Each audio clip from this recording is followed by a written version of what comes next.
What's up, YouTube? Welcome to my channel. My name's Jeremy. I have a degree in physics. I was actually in a physics classroom the morning that 9/11 happened, and I watched it on TV in the physics classroom with my professors and a bunch of other physics students. All of us had commented at the time that there was something inherently wrong with the way that those buildings fell when we watched them collapse on the camera that day. And I've been researching and keeping current with a lot of the conspiracy theories and everything that's been going on with 9/11 on the internet for the past 17 years. And I've been immersed in a lot of the forefront of it. And I wanted to put a video together 17 years later just to introduce newcomers and also people who have been researching this a while to the best evidence that I've come across in my 17 years of research into this topic, and I just wanted to begin sharing. I think the most important piece of evidence that I've found so far with 9/11 to show that it was something more than we were told is the research that I've done into, and others have, like Peter Dale Scott, have done into, and Wayne Madsen have done into a program called Continuity of Government. Continuity of Government was kind of started around the World War II and the emergence of nuclear weapons, kind of as a way to preserve the government or preserve the operations of the government in the event of a nuclear strike or in the event of an emergency.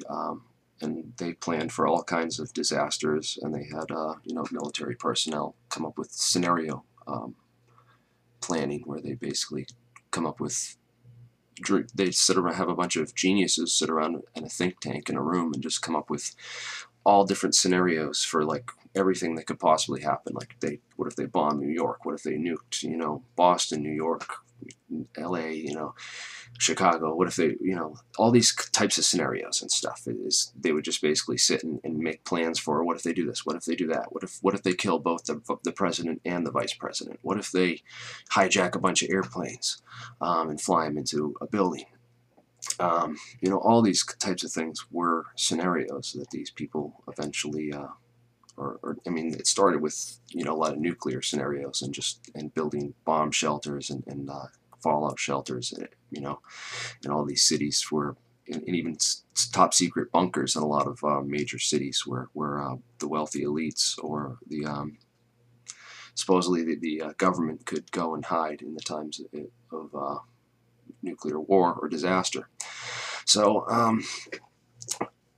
it started with this program, essentially, and two young staffers in the White House named Dick Cheney and Donald Rumsfeld, who worked on this program. They were both key parts of this program during their tenure as White House staffers in these early administrations under these earlier presidents. And the two people who were in charge of the Department of Defense, Secretary of Defense Rumsfeld, and the Vice President Cheney, were probably the two best people to have in charge, to have thought up and planned for and strategized and knew all the inside intelligence for an event like 9/11. I mean, heck, they were basically tasked with sitting on the scenario planning group for this Continuity of Government program, where their job was to dream up scenarios exactly like 9/11 and then collect detailed intelligence on how all the mechanisms within the U.S. government, military, and NORAD, and all the other air defenses, everything else, would respond. And they would have known and had insider access to like all the most detailed intelligence related to what an insider would need to know in order to pull off 9/11. And it's kind of funny because, after 9/11, they said they had no warnings. We couldn't have imagined this, even though there's, Pentagon documents, Amalgam Virgo, you can look up, where they basically had Osama bin Laden's picture. They have the World Trade Center as targets, and they have unmanned aerial vehicles right in the picture too. These are remote controlled or automated planes, pilotless craft, which are flown by computers. So there's a lot of interesting things that I've dug up that I want to cover in this segment here. But really, it revolves around this continuity of government program, and then the fingering of Dick Cheney and Donald Rumsfeld as the two main suspects. There was this thing called the Dawson's Field hijackings, which took place on the 6th of September in 1970. So that's way back in 1970 when there were 5 aircrafts, one foiled, 4 successful aircraft hijackings, where they simultaneously hijacked multiple aircraft and in a terrorist attack. They flew to an airfield. They didn't crash them into buildings, but it's not outside the possible scope of imagination. And if these people were on these types of defense scenario planning boards and they didn't think of that, then they probably should have been fired and replaced with more competent people. But that's basically one of the main pieces of evidence that has really pointed the finger towards Dick Cheney and Donald Rumsfeld as being, 2 prime suspects for an investigation of who could have been behind an inside job.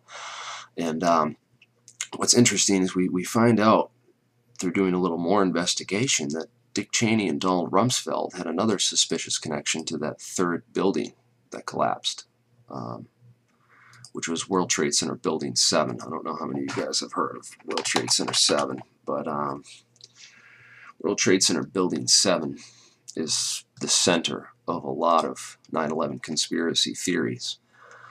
But one of the things that a lot of these conspiracy theories don't talk about is that they talk about the tenants inside World Trade Center 7, but they mostly have Jones and others have focused on really the CIA, the Secret Service, the Internal Revenue Service, some of these insurance groups and stuff. But I think one of the most interesting tenet was the fact that one of the main tenants was Solomon Brothers, or Solomon Smith Barney.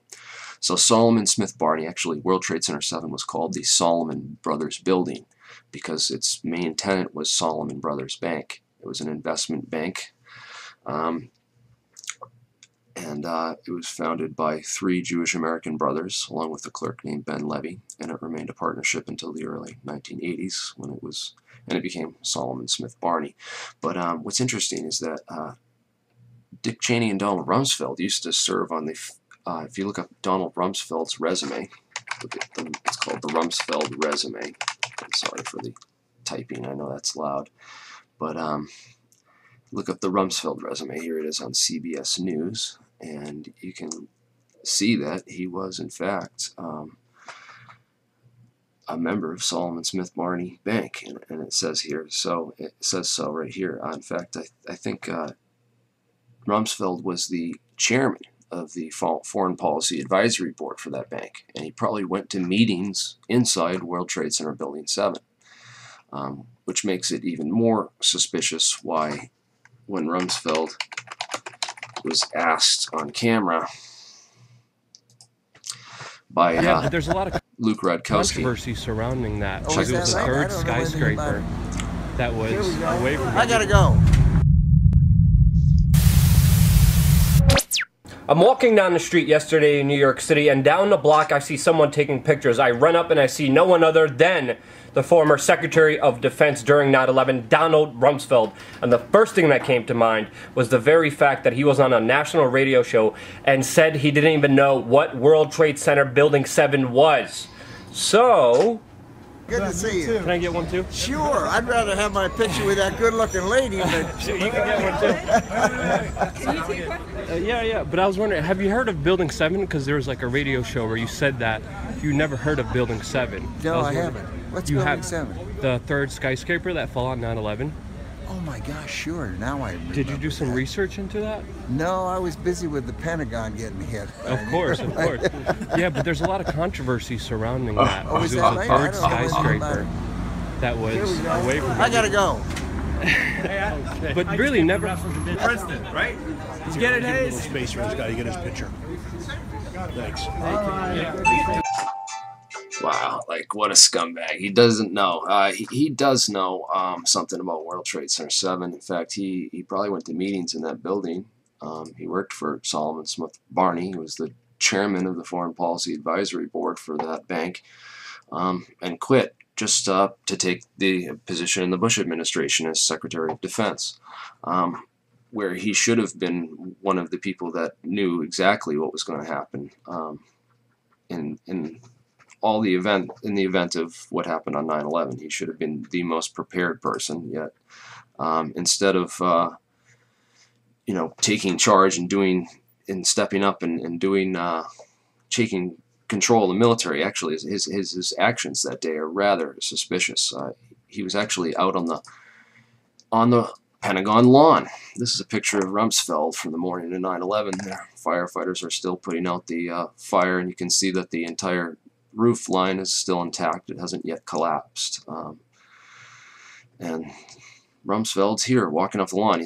There's also pictures of him picking up debris on the lawn. I think I got that picture as well, which is really weird because, isn't that someone else's job? Like, why would the Secretary of Defense, the guy who's like in charge, be like rush out of the Pentagon to go right out on the lawn and start helping the FBI, these guys, and pick up pieces of plane parts? They all just rushed out there right away and started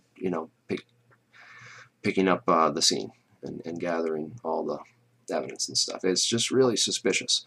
And but what a lot of people don't talk about, there's this ongoing debate now, this big thing about the plane, whether it was a plane that hit the Pentagon. And personally, I think it was Flight 77. I just don't think it's even worth arguing at this point, because it's just like irrelevant to a lot of stuff, and it's not going to get us anywhere, really. It hasn't got us anywhere. It's one of the first conspiracy theories to come out. It hasn't really done much of anything.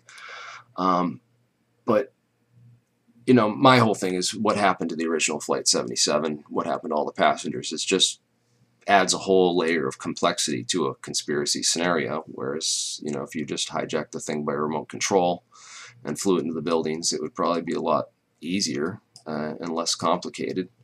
They had the technology to do remote control takeover of planes. In fact, a lot of that technology and the systems to do remote control takeovers of commercial Boeings was developed by a guy named Dov Zakheim, who was actually third in charge at the Pentagon that day.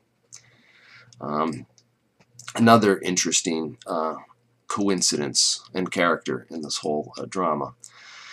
So let me see if I can find a picture of Dov and some stuff I have on him.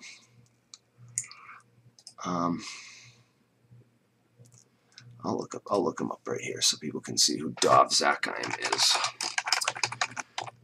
Dov Zakheim worked for a company called Systems Planning Corporation. He was the CEO of Systems Planning Corporation.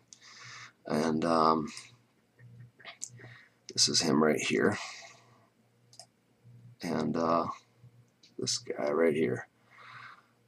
Recurring character in a lot of these dramas. But he's a PNAC member. He was on the PNAC, which is the Project for the New American Century. It was this neoconservative think tank which essentially wrote out an entire motive for the 9/11 attacks before they happened, in which they said that the process of their transformation to a military state and this takeover thing was going to be difficult absent some catastrophic and catalyzing event like a new Pearl Harbor. And that was literally what they said, and they basically asked for a 9/11, and they got it.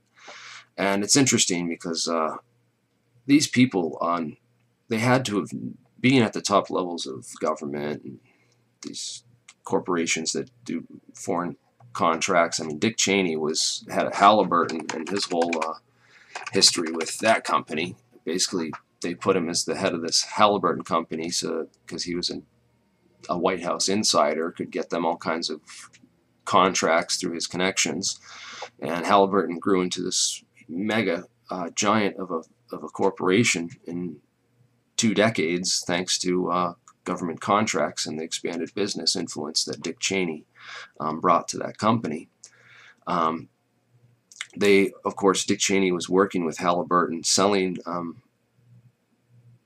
materials and goods to both the U.S. and Iran at the same time, benefiting from both sides, funding both sides of a conflict. It's just it's a lot of interesting coincidences with when you put into the fact that he was in this position, understood the military-industrial complex and how it really functions and is a huge part of America and the American economy and commodities and what the American economy does, really. Industrial complex. So, yeah, military-industrial complex, and if you don't understand what it is, just understand that the two main commodities, the two main goods, the biggest cash cows or money, things that make the most money in our economy are oil and military arms sales and weapons sales, jets, guns, bullets, even supplies, Kellogg Brown Root, Raytheon, Lockheed Martin, Martin Marietta, like all these companies, they get trillions of dollars per year if you add them all up and you look at the spending chart. No, this isn't the spending chart. There's a good wheel. Oh yeah, here's the budget. So over half of our total defense budget is for DoD and war. This is massive amounts of our tax dollars and our money go towards this, and really being in a strategic position of power like Dick Cheney and Donald Rumsfeld were, they would have known that an event like 9/11 would be backed up by so much of the major corporations in the U.S. economy, including the media too, which is funded by a lot of this money through trickle-down economics. These corporations get the money, then they pay that money to buy out media and advertising through advertising and affect what media can and cannot say by their influence with advertising and contracts like that. So it's very simple. It's not hard for someone to understand and put this together that who benefited from 9/11 really at the heart and the core of it, and understand that all these people weren't necessarily involved. They didn't fly the planes into the buildings. They didn't, do any of this stuff, but they certainly benefited.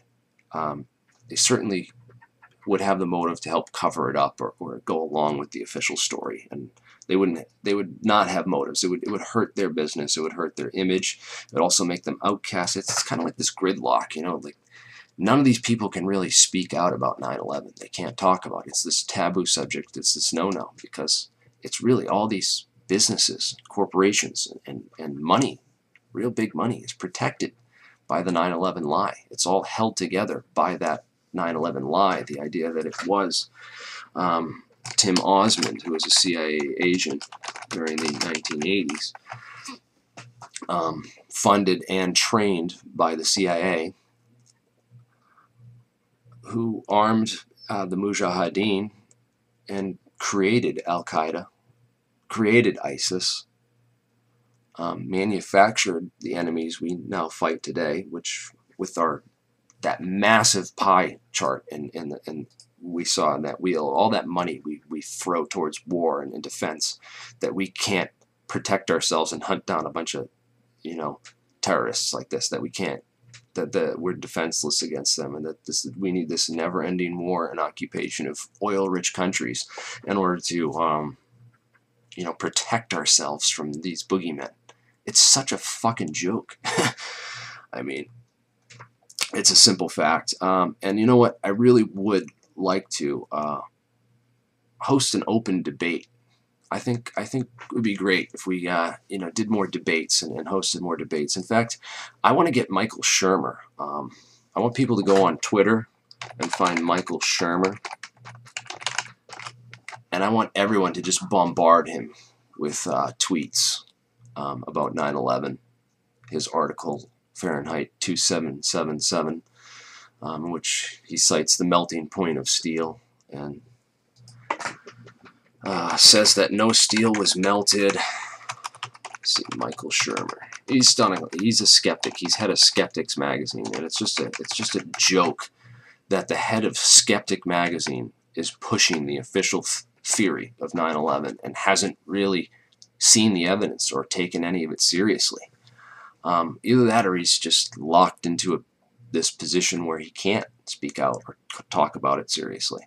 So I want a real debate with the best. I want the best 9/11 debunkers, the best skeptics. Like, I've debated with Mick West, I've debated with a lot of these other guys that have written back to me and debated, you know, back and forth with a lot of these people. But I want like a real skeptics debate. I want to get like a couple of the best skeptics on a panel and get me and just a couple other of the best, what I believe are the top 9/11 researchers out there, and just put a real debate together on like a 3-hour massive debate. Like 17 years later, this conspiracy is not dead. It's still going on. There's still a growing number of people who are waking up to all this evidence. It doesn't look like there's evidence that it was just these 19 conspirators alone. In fact, those 28 pages that were recently released, the 28 redacted pages, right? Those declassified pages show that there was an active effort within the 9/11 Commission investigation to cover up Saudi Arabian government connections to the attacks, and the fact that, you know, these hijackers were being funded by a guy named Prince Bandar, who was a Saudi agent, an agent for the Saudi royal family, and also a friend of the Bush family, a good friend of the Bush family. In fact, he was called Bandar Bush because of his close friendship and relationship with the Bush family. And he even became, I believe he was Bush's lawyer for a period of time, acted as his lawyer. So it just, it boggles my mind that people can't see, like, oh, well, it's, you know, Al-Qaeda and these conspirators, you know, these hijackers did it. Yeah, but we helped fund them. We held their hand. You don't think that we helped them at all? Look into Able Danger. Look into like a little bit of the history. There's Daniel Hopsicker, Flying Circus. Flying Circus. Look up 9/11 Flying Circus, and there's a whole documentary about the. It's Daniel Hopsicker. Sorry. Not Monty Python's Flying Circus, but yeah, Welcome to Terrorland. And there's this whole documentary you can go and watch, Mohammed Atta and the Venice Flying Circus is what it's called, the Venice Flying Circus. And it's a great documentary. It goes into the history of these hijackers, their actions leading up to the hijackings and that event and that date. And it just shows you how these people were, if they weren't being followed or groomed or helped by inside U.S. intelligence, then, I mean, it just, the only way to explain the series, like Able Danger targeted these people. A terrorist tracking program inside the government targeted these individuals and sent out warnings, which were promptly like hushed and ignored and blocked. They were stonewalled. There was an active intelligence effort within the U.S. intelligence apparatus to protect those hijackers and lead them on their mission and help them with their mission. And a lot of that was revealed. I mean, some of that was revealed. I think there's a lot more to it and a lot more that is left to be found out. And it's just been so long, and it's been so thoroughly covered up and just ignored and hushed and shunned and pushed away that I don't know if it will ever come out, like what that real relationship was. But it's clear that there was a funding element connected to the highest levels of the Saudi and American governments, and it was covered up actively by our government and by the 9/11 Commission. The 9/11 Commission, man, they didn't even mention World Trade Center Building 7. 7 World Trade Center wasn't even like investigated or looked at. It's like it didn't even happen. I mean, how can Americans or anyone, you know, who stands by the official story, like, really think that there's not something fishy? There's nothing fishy going on there, and that's just normal, you know, for the government to do something like that. It boggles my mind.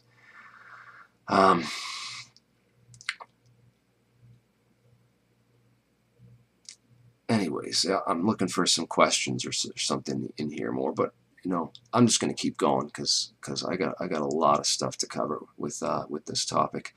So, the hijackers themselves, funded and assisted by U.S. intelligence and also the Saudi intelligence and Saudi governments.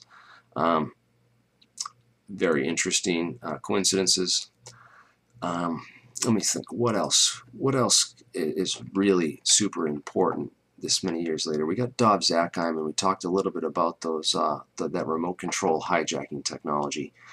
But I just kind of want to go back to that for a second because, you know, we have real hijackers and stuff. You know, we have them. I mean, we don't really have a lot of evidence for them getting on the planes. A lot of it's been drawn into question. There's a lot of research that's been done into that. The hijackers who boarded in Logan, for example, aren't on any security cameras in Logan because they boarded at Portland Airport in Maine and took a connecting flight from Portland, Maine down to Logan, and then got on the other, supposedly to bypass more lax security at Portland Airport versus Logan, was why they did that. There's no footage of those Mohammed Atta or any of for flights 175 and flight 11.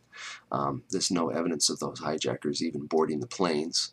The only video they have of the hijackers boarding on 9/11 was from Dulles International Airport. What's interesting is that the security at Dulles Airport, the security cameras and that whole security system was installed and basically run by Bush's brother, Marvin Bush's company, Securicom Stratesec, which was this security contractor, which also ran security at the World Trade Center. And a lot of people are starting to wake up to this company and really talk about it more, this Bush-linked company. This was the first article that was written by Margie Burns, but there's much better information and stuff on Stratesec and Stratesec's connection to 9/11. They had a really interesting connection, and oh wow, people are searching for all this stuff. This is great. People are really getting into the real nitty-gritty of 9/11 when they start researching this. But this video of this was the only video ever produced, all right? And the date was, I believe the date was changed or inserted. The dates on these are different.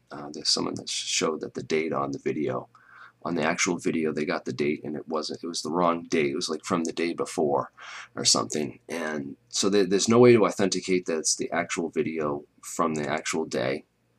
The people who own the video recording system and software and system are already essentially prime suspects for being involved in the conspiracy behind 9/11.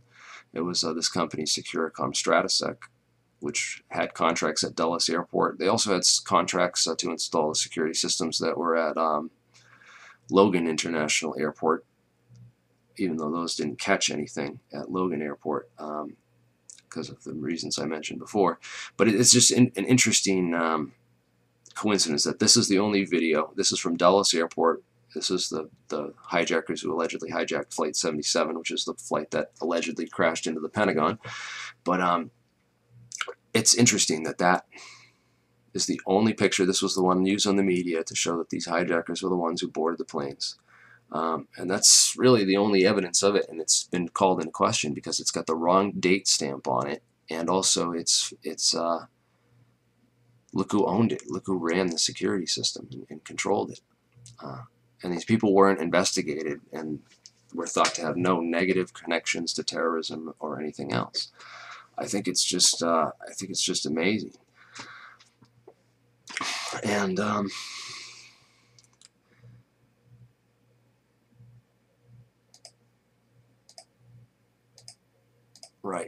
So Securicom Stratosec, very interesting company, very interesting connections with these hijackers again.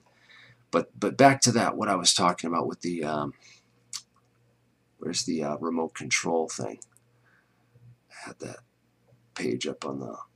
Oh yeah, this is it. So the remote control airplanes. So they got all these. This is a great source. I posted this link in the description so people could check out all these articles and all this information. The Lone Gunman. This was a TV series that aired in March of 2001, a couple months before 9/11, and it's an X-Files spinoff. So it's basically like the guys from the X-Files were in this TV series, and the first show was like it was like 9/11. It was literally like a 9/11 style event. This guy found out about this defense scenario planning training thing, where there was these defense scenarios that were going to become real, or not really a drill. There were drills that were going to be turned live, which there was a lot of evidence for drills being conducted on 9/11 that later went live. You can look that up. But it's exactly what happened, almost exactly kind of like 9/11, really.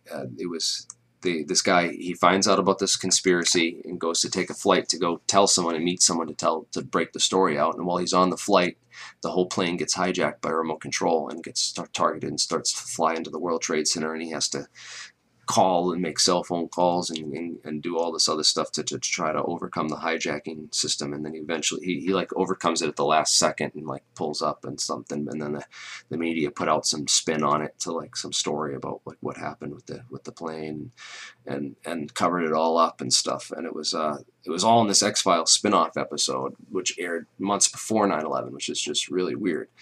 But it kind of makes you wonder, because you know they have these hijackers. They're helping fund them. They know that they're being sent money through these sort of covert means, and this network of Saudis and other operatives that they have. But do you trust those pilots to control those aircraft and fly them successfully into the buildings without being overcome with the cockpits? There was a lot of military personnel, including some real serious guys on Flight 77 who would have been the type to rush the cockpit and take over the plane. And just to, there's all kinds of things that could go wrong with a conspiracy if you got human pilots in control. Just these hijackers really flying in the cockpits and doing it. So there's a lot of people and a lot of other conspiracy theorists on the internet, so to speak, who believe that it would have been quite feasible for one person, not a huge conspiracy, just one guy with the computer and the right technology to hijack and insert code and basically take over remote control of all 4 of the aircraft that were flown on 9/11, and essentially fly them with a system of computer automated GPS waypoints that the autopilot would then follow, a series of waypoints, and like dots in a 3D grid. It would go this point to that point to that point until one of those points was right through the wall of the World Trade Center or the wall of the Pentagon, which did that really miraculously well-controlled spiral maneuver, which all these pilots said would have been like almost impossible for them. They wouldn't be able to do it on their first try. They would have taken them several tries. Well, I tell you what, it would have taken a computer one try. Computer could have done it perfectly the first time. It could have done it exactly right. And I tell you what, it makes a lot more sense than, they flew the plane out over the ocean and blew it up and then covered all the evidence up and all the parts, and plane parts and all the other stuff. So, yeah, the cell phone calls too, there's been a lot of, I'm not going to get into that because it's just such a stupid and weak side case of, like you want to prove a conspiracy and really show a conspiracy. It's like we're 17 years into this, people. Like, we have suspects. I have a whole video called 9/11 Suspects, a couple of them. I have a video called Black 9/11 I put out, which shows just all like the black projects and black programs that were going on surrounding 9/11.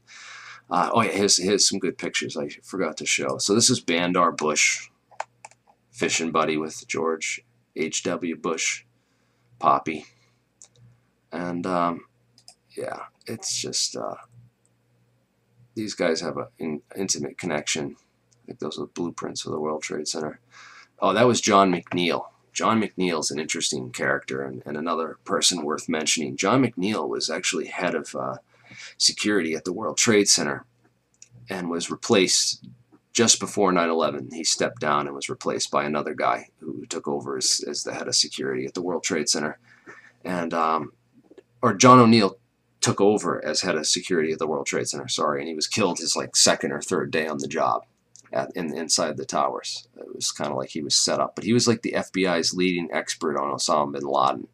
He was like the FBI's main guy. He had been tasked with the Osama bin Laden case for years as an FBI agent and knew all kinds of secrets about that. And he was killed like his third day on the job in the towers. It's kind of like he was hired, set up. He replaced the head of security. This other guy, the other companies, it's just crazy. All these other companies were running security, Securicom, Stratasec, all these really shady companies, Kroll Associates, and these other guys had these contracts at the World Trade Center for security, and then they hired this guy John O'Neill to take over, and dies his third day on the job, and he's like the FBI's leading expert on Osama bin Laden. It just doesn't make a lot of sense. Oh yeah, Bremer. L. Paul Bremer. This guy was CEO of another prime suspect for any serious 9/11 investigation. Should include L. Paul Bremer. Paul Bremer, when he was the CEO of Marsh & McLennan, which was one of the main tenants inside of the World Trade Center, his office was actually inside the impact zone of the North Tower. He missed work on 9/11, skipped work that day to go on MSNBC to give us the first ever introduction to the official story. And that's an interesting clip. NBC, Paul Bremer. This clip was banned from YouTube and taken down for like years. I remember people were posting it on Google Video, and it would just get taken down and censored like hard. And now it's up. It's out there. I want to turn now to a guest who is joining us in the This studio. is great. It's Paul Bremer. I want to make sure I'm getting your name right because I'm just meeting you just at this moment. You're a terrorism expert. Counterterrorism, I hope. And can I you hope. talk to us a little bit about who could? I mean, there are a limited number of groups who could be responsible for something of this magnitude. Yes, this is a very well planned, very well coordinated attack, which suggests it's very well organized centrally. And there are only 3 or 4 candidates in the world, really, who could have conducted this attack. Bin Laden comes to mind right away, Mr. Bremer. Indeed, he certainly does. Bin Laden was involved in the first attack on the World Trade Center, which had as its intention doing exactly what happened here, which was to collapse both towers. He certainly has to be a prime suspect, but there are others in the Middle East, and there are at least 2 states, Iran and Iraq, which should at least remain on the list of potential suspects. What kind of coordination? Oh yeah, I mean, Iran and Iraq. Something like this be put together? Well, you'd have to have, first of all, you've got to find some people who are willing to die, which is not that easy. And then, of course, they have to find ways around what we thought was pretty good security at our airports. We haven't had a hijacking in a long time, let alone 4. Well, look who ran that security. So there has been some very good coordination there. I bet there was. Coordination in the whole planning of the attack. The people, if they were not Americans, had to get visas to get into the United States. They needed false identities probably to buy airplane tickets. Yeah, They and who needed helped cars with that? to get to the airport. I mean, there's a whole lot of stuff that had to happen here. With Disinformation. Well, with as many resources as our government and our allies' governments around the world devote to studying terrorism and knowing what's going on and what they're planning, you have to wonder how something of this magnitude, how this could take place without any warning or any hint that it was coming. First of all, the intelligence against terrorists is the hardest intelligence there is to gather. Basically, you have to have a spy in the terrorist group who's willing to talk to you for whatever reason. It's the hardest intelligence there is. The National Commission on Terrorism, which I chaired last year, made as our key recommendation. Yeah, so he was the chairman of the National Commission on Terrorism and worked inside the World Trade Center. It's just a lot of coincidences, right? Well, what did Bremer do after 9/11? Well, as soon as we invaded Iraq, guess who was installed as the Iraq occupation governor and the head of the whole mission over there? It was Bremer.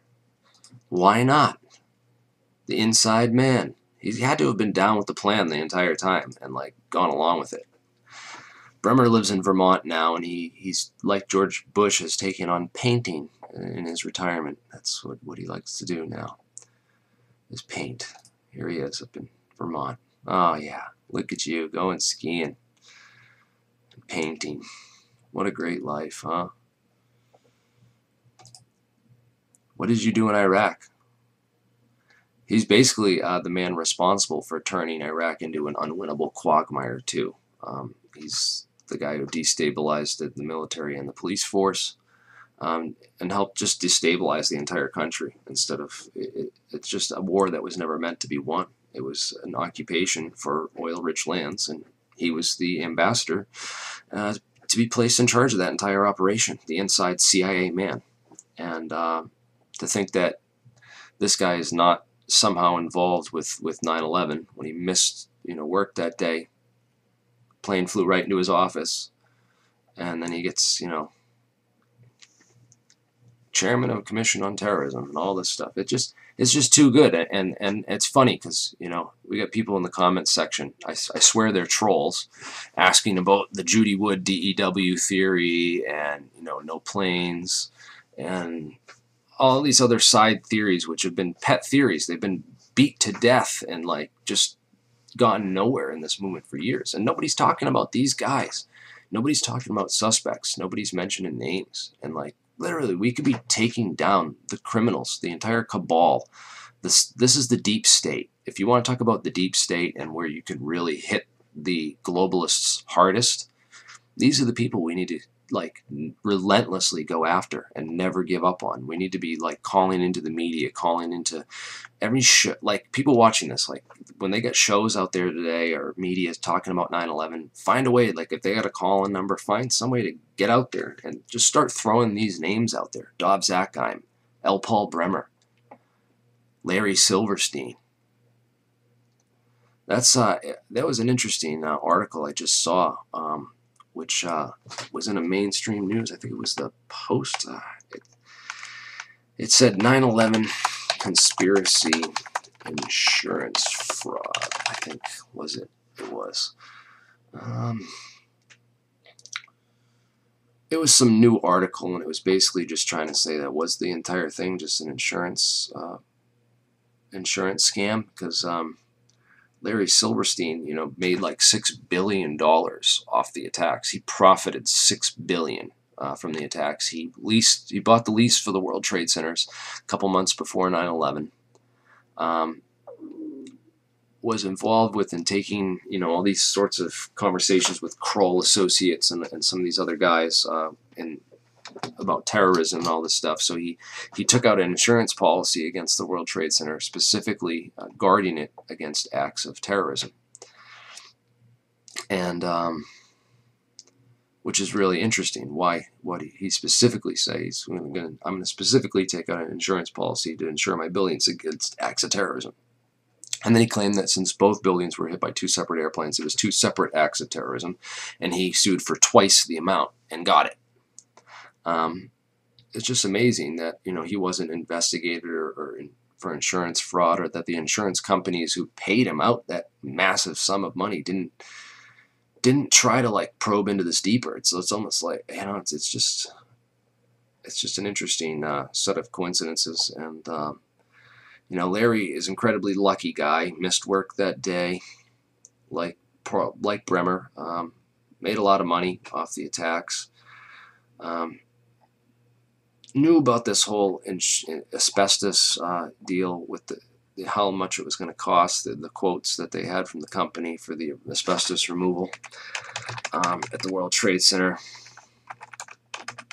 Removal quote, World Trade Center. I think you can look up asbestos removal quote for the World Trade Center, and it has I think you can find the documents. There's somewhere around here that was talked about the how much it was going to cost. It was in the millions of dollars for how much it was supposed to cost to remove all that asbestos from the World Trade Center, and it's just a lot easier to have the buildings get blown up in a terrorist attack and come down.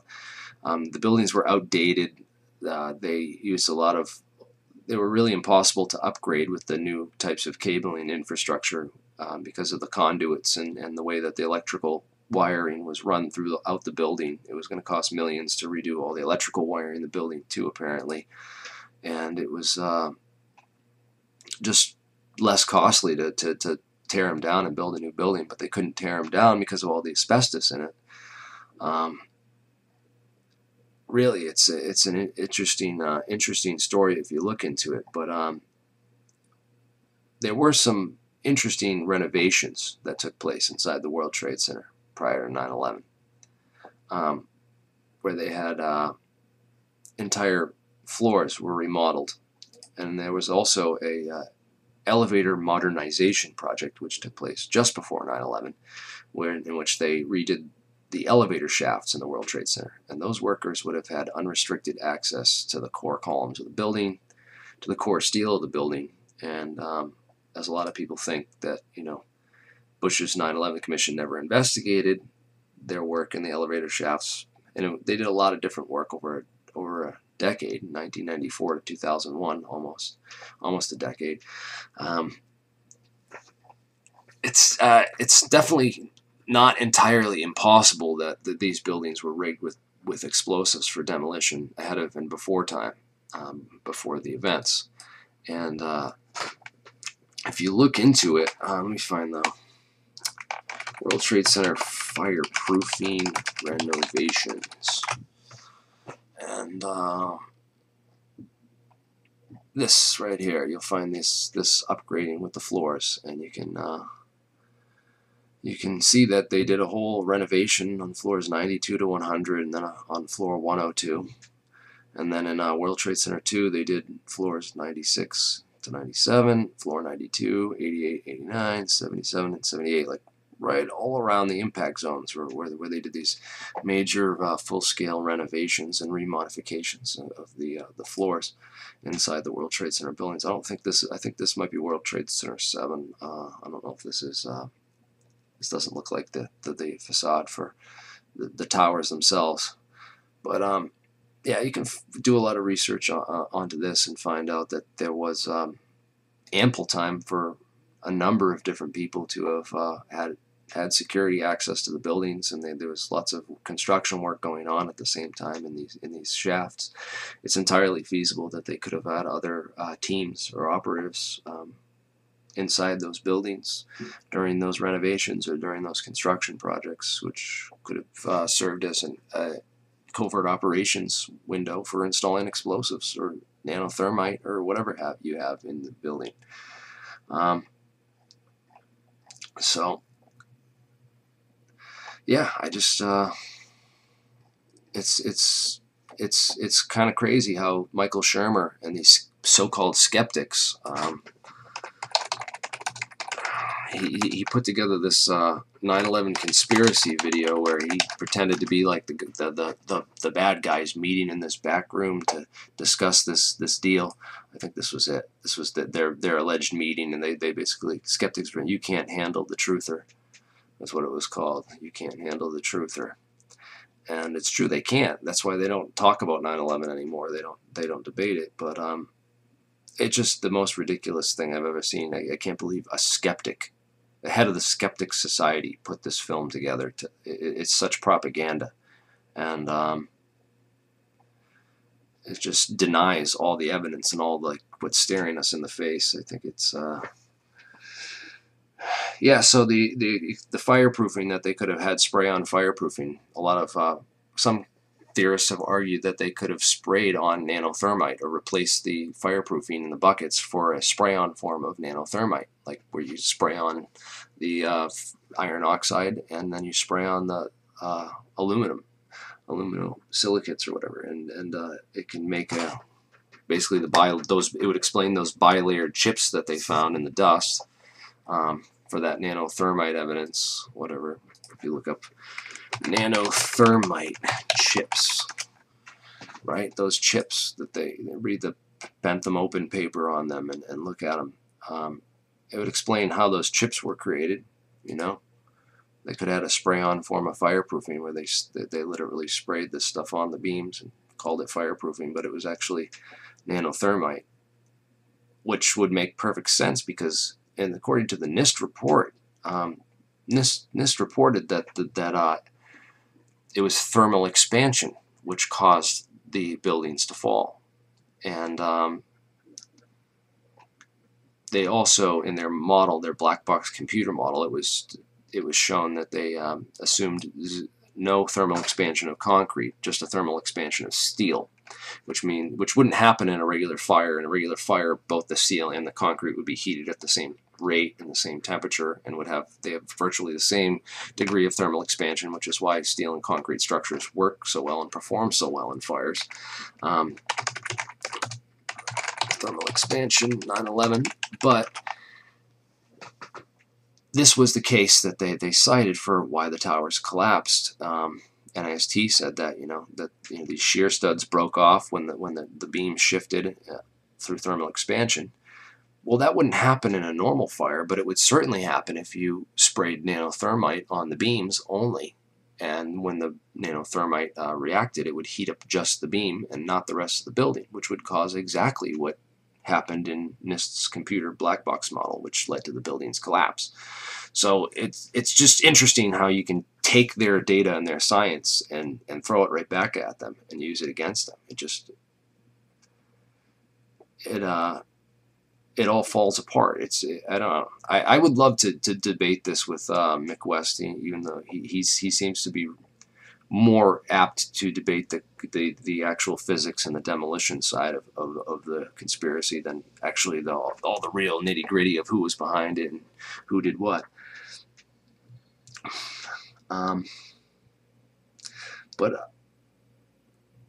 Anyways, let me see what else we got.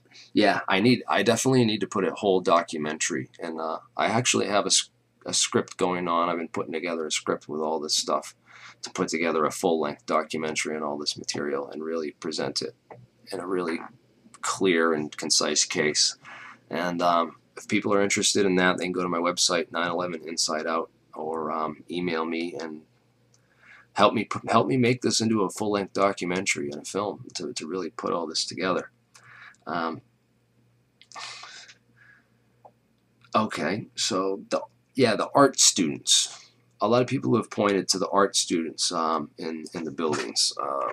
Art students that were the Israeli art students in the buildings before 9/11. And I just say that, I've seen this thing around with these BB-18, or who's proven that BB-18 are blasting caps? And like, where's that documentation showing that these were boxes of blasting caps that these guys had? Because apparently they were like just using boxes to build things and doing, and they had like this guy's wearing a harness. They had like a thing where they go out on the edge of the building and outside the building, and we're doing this art thing on the outside facade or outside the building, like outside one of the windows. But people are saying that this is all that they had the harnesses on because they're the ones dropping down the elevator shaft and who rigged it. And in reality, you'd need a pretty sizable. I don't know. Let me think. What would you really need if you had enough time and to rig those buildings and do it? I don't know. These guys, you think they're involved? The thing is, they couldn't gotten explosives or any of this stuff into the building or cleared without the help and assistance of World Trade Center security, which was, of course, run by Securicom. Securicom Stratosec had the badging control, the badging access, so they're the ones who made the swipes and the badges, the FOBs, to get people into the building, to get people through into the elevators, to open the elevator on the loading docks from the basement. I would assume would have had to been accessed and given through these people. Whether they subcontracted Israeli art students to do the work for them so that they could later, frame the whole thing as an Israeli conspiracy to hide their own motive and role in the conspiracy, I don't know. It definitely should be investigated and looked into. I think that, you know, the suspects that I have on this list are have a lot better credentials and a lot better background for doing this sort of thing than these art students. I mean, an art student wouldn't have anything on a guy like Barry W. McDaniel, who is the chief operating officer of Securicom Stratosec. Barry W. McDaniel was a military arms logistics expert. He basically worked for covert ops for a number of years, and he was the guy who ordered and kept track of logistics and weapons and munitions shipments. So if he's handling guns and bullets and, you know, doing numbers and knows how to move guns and stuff around and for CIA in other countries, so he probably, you know, runs covert ops and runs a lot of packages and does logistics for that sort of thing. That's his background. If you look into it, McDaniel, he's basically a guy that is an expert in moving around large amounts of materials discreetly, and would be the perfect guy to move all those bombs and explosives in the building and work with another team of people. I don't that he was in charge of actually installing or placing the devices, but it seems like he would be the perfect guy to involve the logistics of bringing it all into the buildings and getting it in there. I couldn't think of anyone, you know, better. Certainly those art students wouldn't have had the security access or the kind of intelligence that this guy had about how to do that sort of thing. Yeah, the gelatin or whatever. Yeah, those guys. I see it cited by a lot of these conspiracy theorists out there who are really into the whole trying to prove an Israel Jewish conspiracy with 9/11, and they cite these connections as their kind of data points to try to, you know, draw a map of what they think happened. I don't think that that's what happened from my own research, and I've gotten a lot of arguments with these people because of my I dismiss their series of points in the way that I've shown you. There's other bigger dots on that show a much more clear map of who was behind this and who did it than these little tiny dots that they try to pull together to show that it was all Jewish. It was all Israeli Zionists or Jewish or Israeli people, and I don't see evidence for that. That particular conspiracy excludes the roles of, you know, Donald Rumsfeld and Dick Cheney, Securicom Stratosec, and all these major players, who's L. Paul Bremer, and all these other guys who are major players in what we see as 9/11, the military-industrial complexes, and these other people who supported this are it's a little bit bigger than the conspiracy that these people try to purport. I've read Christopher Boland's stuff. I've seen Ryan Dawson's videos. I've seen 9/11 missing links. I think that it's a stretch, and it's also kind of like, in some ways, inserted as disinformation into the movement to lead people towards a more simplistic conspiratorial view, rather than naming names and actual players and focusing on the actual players themselves and the real details. It's just easier to say, oh, I have this super overbranching conspiracy. It was the CIA. It was all this one group of people, or it was all, you know, Zionists, Israeli Jews, or this, or that Zionists did it for these reasons, because to promote the state of Israel. And I just don't agree with that. I know there's a dynamic that's going on with Israel's place in the Middle East, and what the objective is over in the Middle East, and what they're trying to do in the Middle East, and how Israel is our ally and the role that they play in that strategic, global strategic and theater, what have you. So I understand that, but I don't think that I mean, the Israel lobby, there's lobbyists, and there's a lot of people within Israel and that do lobby the government, have influence and impact on the government, and also through Israel's extensive espionage and spy networks, I believe probably have also political influence over a number of people within our government, and through intelligence they probably leverage against these people through blackmail or what have you, as is their MO. That's pretty much how they do. But it's really, I think, pointing them as saying that it was CIA or it was Zionists or it was Jews or it was Israel's, you know, it doesn't. It's kind of like one of those free-floating signifiers, or it's kind of like you're slapping a label on something. Anytime you slap a label on something, you're packaging it. I guess maybe people do that, packaging it for mass consumption so they can more easily, you know, spread this information out there. But does it really do a service to justice in the long run when people are going to dismiss it and not look at it specifically for those reasons? Whereas if you just show people the names and the evidence, and just it avoids all those other distractions and all those other wiggle points. You know what I mean? Like, part of my whole where I've come in 17 years, and I started really researching 9/11 in like 2004, 2005. So it hasn't really been 17 years, more like 14 or so. But really, I've debated with a lot of I don't shy away from arguments. I love debating with the biggest skeptics, as long as they're real skeptics. Once they start ignoring things or not, they can't like put evidence or pieces, or they ignore information or can't put things together. I kind of, you can't waste your time with those people, and you can't call them shills and be like, oh, these people are work for the government or all that, because there's a lot of stupid people that are really stubborn and really freaking hard-headed, and they just want to win it. They're just looking to win a debate against you. They're not looking to actually, you know, have an engaging conversation about the attack. They're just looking to prove what they already believe, and they're looking to prove you wrong.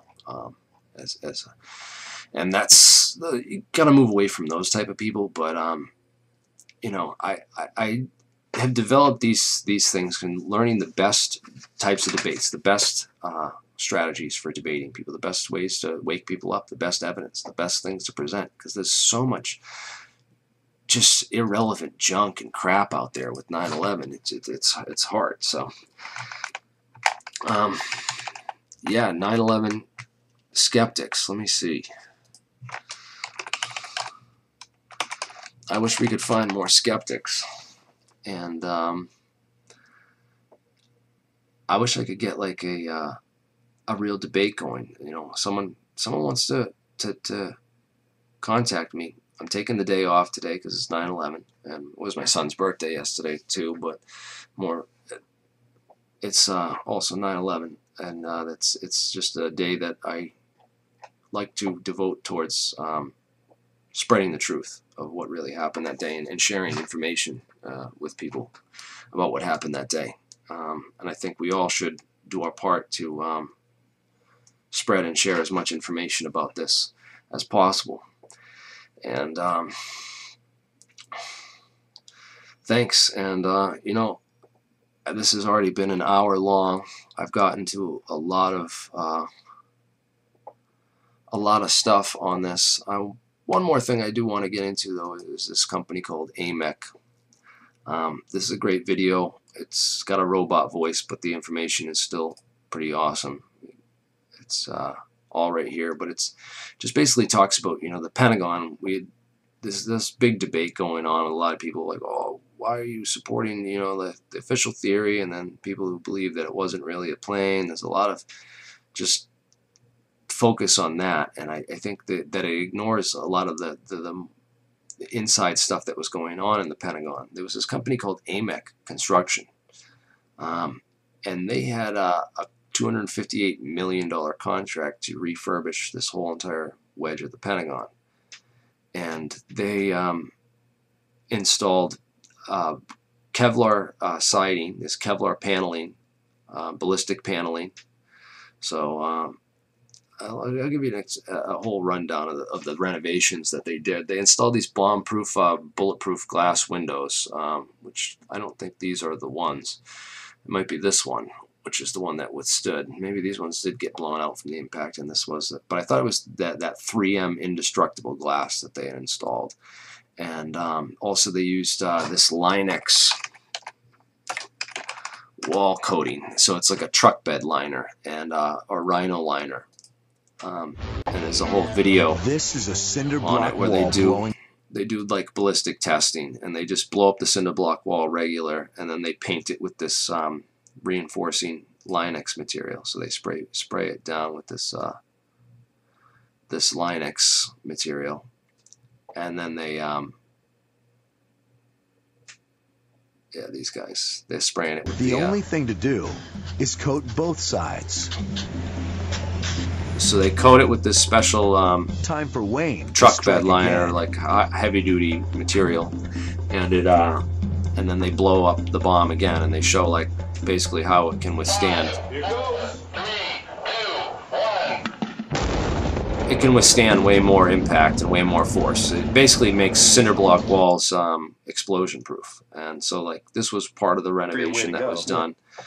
They also installed that Kevlar ballistic paneling. Panels, yeah, these Kevlar ballistic panels, you know, bulletproof siding and stuff. And the same, they also had contracts, and they installed a similar type of siding and exterior and windows and paneling in World Trade Center 7 at the Office of Emergency Management that Rudy Giuliani built there at the OEM. So New York City's Emergency Management Office, AMEC Construction, was had the contract. They did some of the work to renovate that system. So they had actually a contract in the World Trade Center Building 7, to do some of the work inside World Trade Center Building 7, to do those renovations on the 23rd floor. So they had access. This company, which is really suspicious and tied to what happened at the Pentagon on 9/11, also had access to World Trade Center 7 and did a renovation in there on the 23rd floor prior to 9/11. So it's just an interesting connection. Definitely needs to be investigated. Definitely should be put on people's lists of things that they want to look into with related to 9/11. That Office of Emergency Management on the 23rd floor of the World Trade Center 7, it was left abandoned that morning. So Rudy Giuliani spent millions to build this emergency command bunker, and then didn't even use it on the morning of 9/11. So what Giuliani did instead of going to the command center, Giuliani spent the entire day walking around New York City talking to the media and cameras. He literally held a press conference the entire day.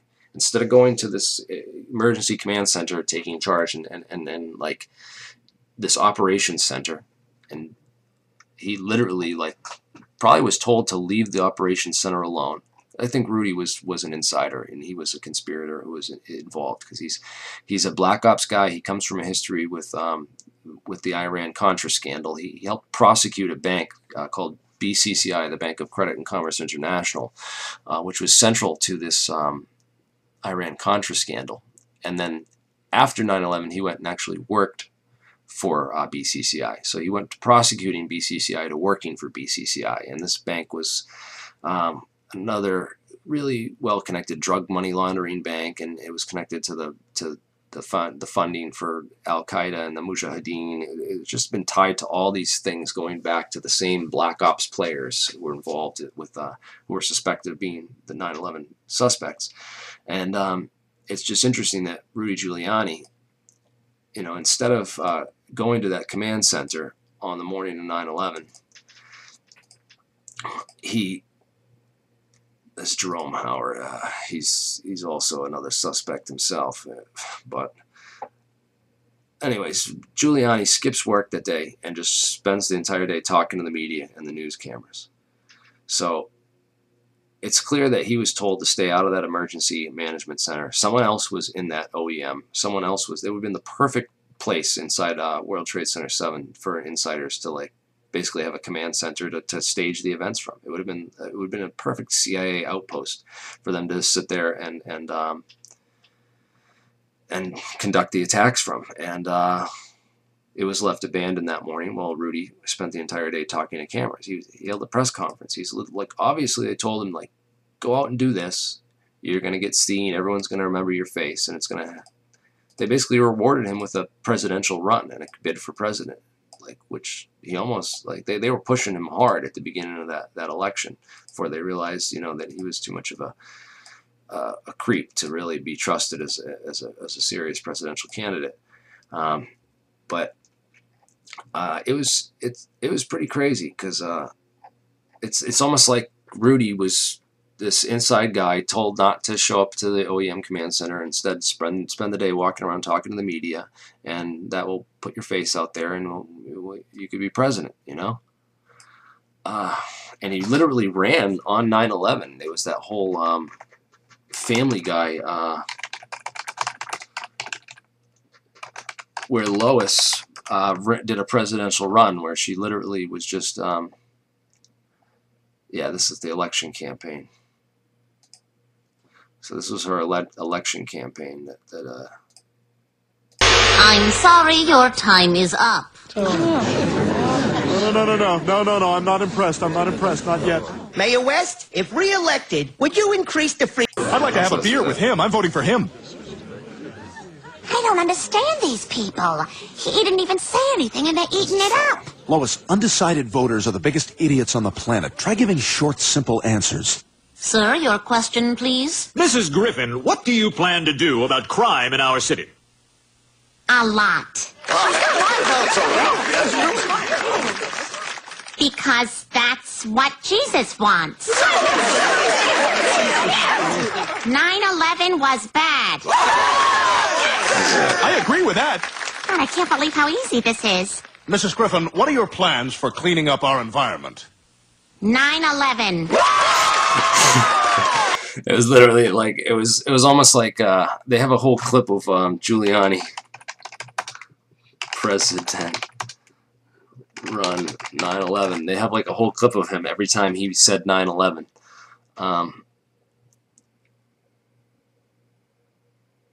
And literally, it's like 10 minutes of him going 9/11, September 11th, September 11th, September 11th. Like, he says it over and over again. He literally ran his entire presidential campaign on 9/11. Probably was set up for that position because of you know, how he helped that day and what he helped them do that day as mayor of New York City. And of course, he wasn't the only one, and really as a suspect within the political environment in New York City. New York City's just a corrupt-ass place, man. But where's that last video where it had the Rudy Giuliani? So I think it's right here. The mayor told me that he'd like it. Where's the one? I show it in my clip. I have the clip of it where he's sitting there talking to the media. They ask him a question about something, and the police chief comes up and distracts him, says, like, don't talk about that. There he is. That's Bremer right there. Not Bremer. Bernard Kerik, the police chief. So this is Police Chief Bernard Kerik. So he's answering a question, and Bernard Kerik comes up and says something to him, and holds his arm and tells him, don't say that, you know. So he's looking back at him for advice. So they were communicating with each other something covertly. But it gets deeper than that, because let me find so Bernard Kerik, interesting guy. Of course, he did jail time for fraud and corruption after 9/11. He was disgraced and did a bunch of time after. So he was police commissioner of New York City during 9/11. Appointed by Rudy Giuliani, and he did some time in the military. Where was the private sector? You know, he was employed as a security officer at King Khalid Military City in Saudi Arabia for nearly 2.5 years. So he's got some connections to the Saudis. I think he worked for Kuwaiti American corporation, QAM, which was just one of these other interesting companies talked about before. But what's really important is that he was a guy later convicted of fraud and corruption, and federal indictment and convicted, and he was in charge of the police force on 9/11. In fact, he was the office that found that pristine, it was his department that found that hijacker's passport, which was used as evidence. That hijacker's passport, man. This was found, it allegedly was in his pocket as he crashed the plane through the World Trade Center, destroying the plane and enough of the building structure for it to collapse. It somehow, his passport survived that impact and fireball completely unscathed. In this condition, there's no singes, no burn marks. But this was found by Carrick's department and used as evidence in the Moussaoui trial. This is government evidence. So this is the real passport that was allegedly belonged to this hijacker who flew through the building, and made of such strong material, it remained in this excellent condition. This paper passport survived that fireball and plane impact, according to the official story, if you are to believe the government's many, many, many lies about 9/11. Yeah, how did that happen? It just it's just ridiculous. So anyways, this passport was found by Carrick's department. Carrick was instrumental in downplaying the idea that explosives were used in the World Trade Center. Jerry Hauer and Bremer were the first two people to publicly announce to the media that no explosives were used on 9/11. That was in my other documentary. I have that clip. I'm not going to go through and search and waste people's time waiting for me to find it right now. But Carrick's another interesting guy, definitely on our list of suspects. Let's see who else we got here. Oh, I wanted to share this with people too. Do they have that anymore? I don't know where to find that link. I got to post that in the description, but the link to those blueprints for the World Trade Centers that shows what the tenants were and who was on every floor. I thought that was a useful piece of information, seeing all the tenants inside the World Trade Center and who was on every floor. But yeah, I think we've covered a lot of the basic core of 9/11.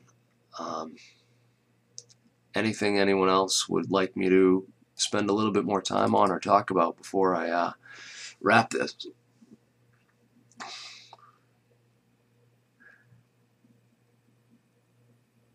Yes, it's misinformation. They want to confuse and divide the movement, and that's why they keep the Pentagon tapes and don't release them and keep people focused on that. Oh, this is the other picture of Pentagon Rumsfeld on the lawn on 9/11 on that morning.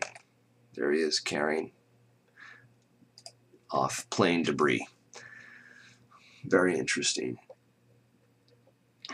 I don't agree with the nuclear demolition hypothesis. Just no evidence for it. Of course, I think that theory was put forth to kind of bypass the thinking of who could have planted the explosives in the buildings, because that's the next obvious question once you start talking about the bombs in the buildings is who put them there.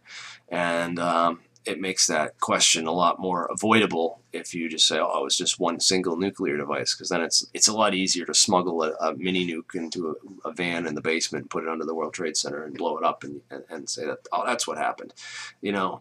And I think that was done as disinformation on purpose, just like I think that Judy Wood directed energy weapons stuff is put out there on purpose to sort of distract people away from the security companies and the apparatus around the World Trade Center and those individuals that can be investigated and prosecuted, because that's really what the deep state fears more than anything else is being unmasked, uncovered, and prosecuted and brought to justice for their crimes.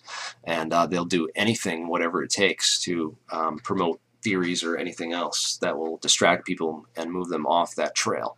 Which is why I think that Judy Wood's been promoted by mainstream, but in the mainstream so thoroughly and effectively with her appearance and debut and focus in that episode of Jesse Ventura that he did on 9/11, where he spent a half of the episode on 9/11 talking about her and that particular and showing people that. Yeah, it's like saying aliens did it, or there's some advanced super secret government space secret space program that has these super advanced weapons that can wipe out the World Trade Center. Yet they would be able to take over the world if they had such a powerful and crazy weapon. Yet we haven't seen it used since 9/11 on to like blow up any other buildings out there. It's kind of one of those distractions which is meant to, yeah, exactly, get the people looking away from the security companies who could have had access to bring the bombs and put thermite and explosives inside the World Trade Center and load those bombs in the buildings, and all that other really key evidence that I've put together with and talked about already with Ace Elevator Company and the fireproofing upgrades that were conducted on those floors right in the impact zones. So it's really just at this point, anyone arguing those other theories, I believe, are just trying to distract, divide, and confuse the movement. Oh yeah, that funky video of that UFO outside the towers. I remember seeing that back in the day, and I was blown away by it, because I don't think anyone's ever explained that video. Someone said that it was a commercial that was made for some Japanese TV show, and that it was CGI, that someone made that. Someone made that video, but I don't know if that's ever been proven. See, sci-fi happens in New York City. I thought it was some weird video like that someone had made up. This people flying in a helicopter, and she says she sees something weird, and then they see this little freaking craft thingy. It zooms off, goes off in the distance, then it comes back, buzzes the front of the craft, and then flips off and then flies off into space, and has this kind of crazy jet trail. Now I don't understand why it would have a jet trail like that. It doesn't have a trail there, but then it leaves a trail after it comes up and bound. Like, I don't know. I just thought it was a weird video. I definitely. I think it's fake. I think it's much easier to.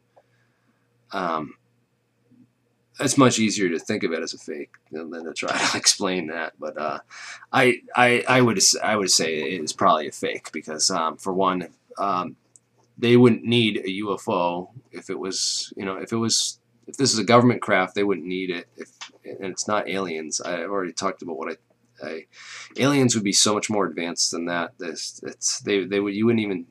You wouldn't even be able to see them. They could use metamaterial invisibility cloaking. It would be completely invisible, and like there'd be no need for any of that. That's why would it buzz the craft and then fly away like that, and then the smoke trail and everything. It just it's fake.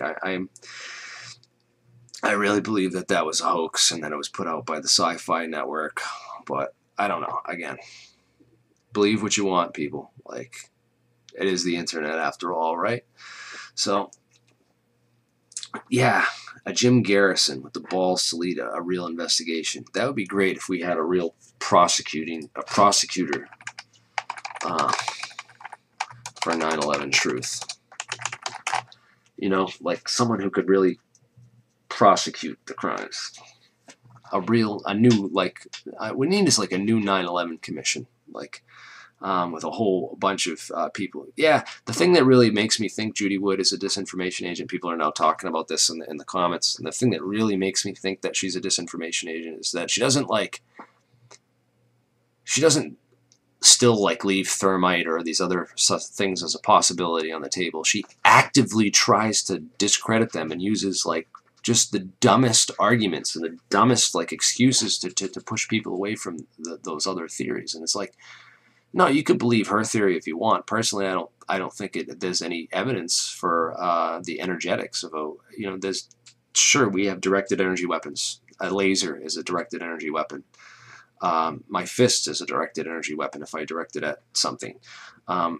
It's a meaningless scientific term. It doesn't mean anything. People throw it around like it's, oh, you're not using this proper terms. A laser, you're essentially talking about a laser or a maser, or some type of electromagnetic interferometry or interference weapon. We'll say that would be a much better, a much more accurate scientific terminology to describe that weapon. I've called it a space laser. It would be or a space-based laser weapon, as I call it. And then they say, oh, you're trying to discredit it by calling it a space laser. No, that's probably a more accurate scientific term than directed energy weapon, because anything that directs energy and can be used as a weapon is a directed energy weapon.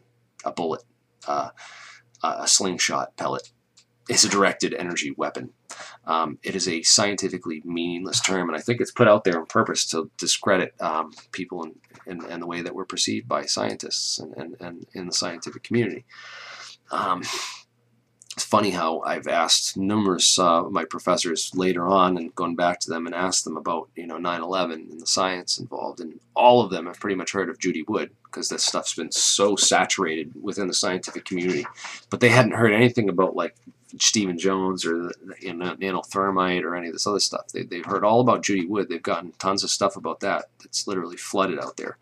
But and I think that's done in great part to discredit the more legitimate scientific questionings of 9/11.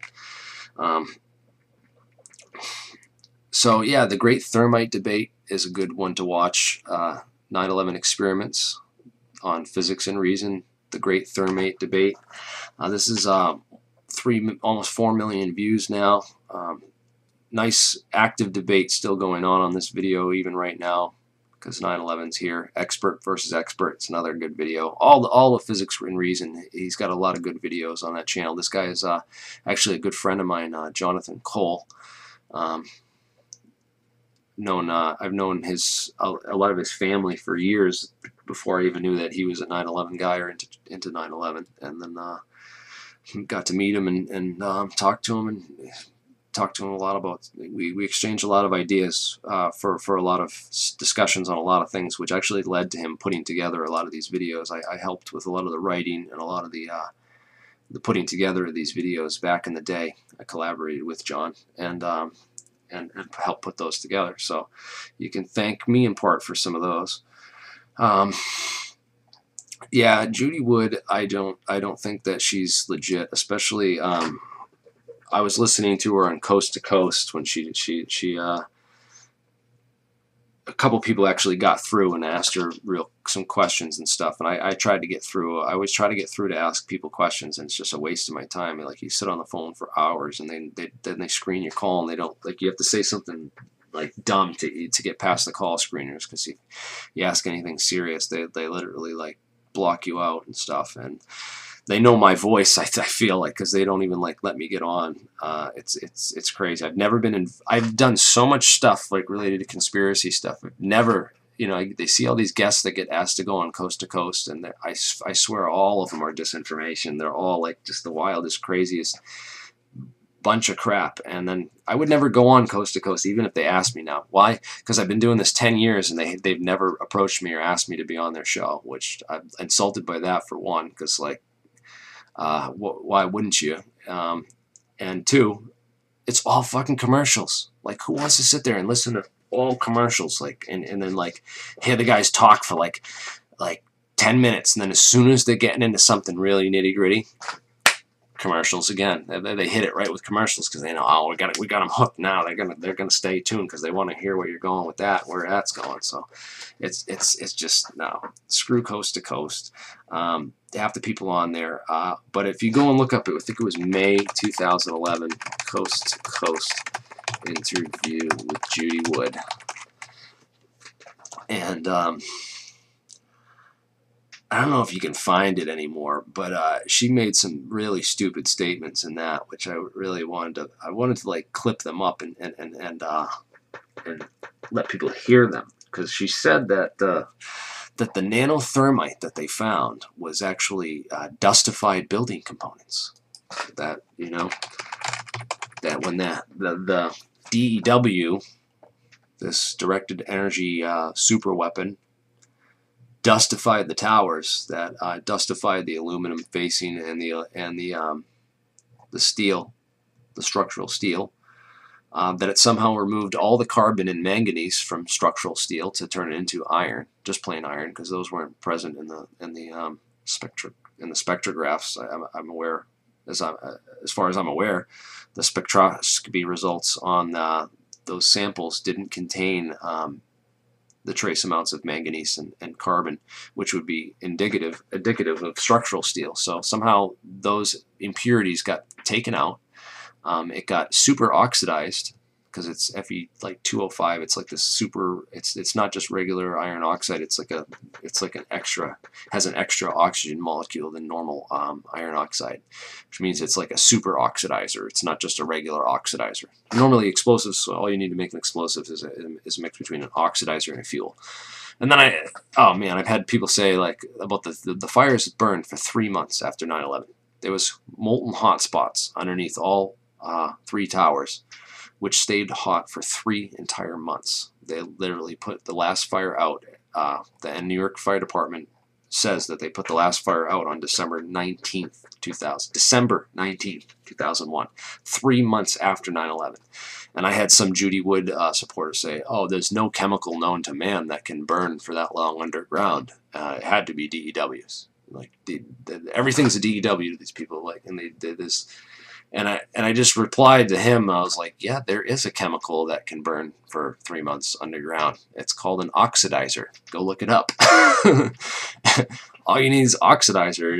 If you got a chemical that can provide oxygen, then that's how it can allow it to burn underground. That's what's going on. Yeah, rivers of molten steel were reported by firefighters. They said they were like you were in a foundry. Oh yeah, let's play that real quick, because we got the time, and if people are watching, they want to hear it. Let's do. World Trade Center Mystery Engineers. That's, I think it's called that. This one. Great video.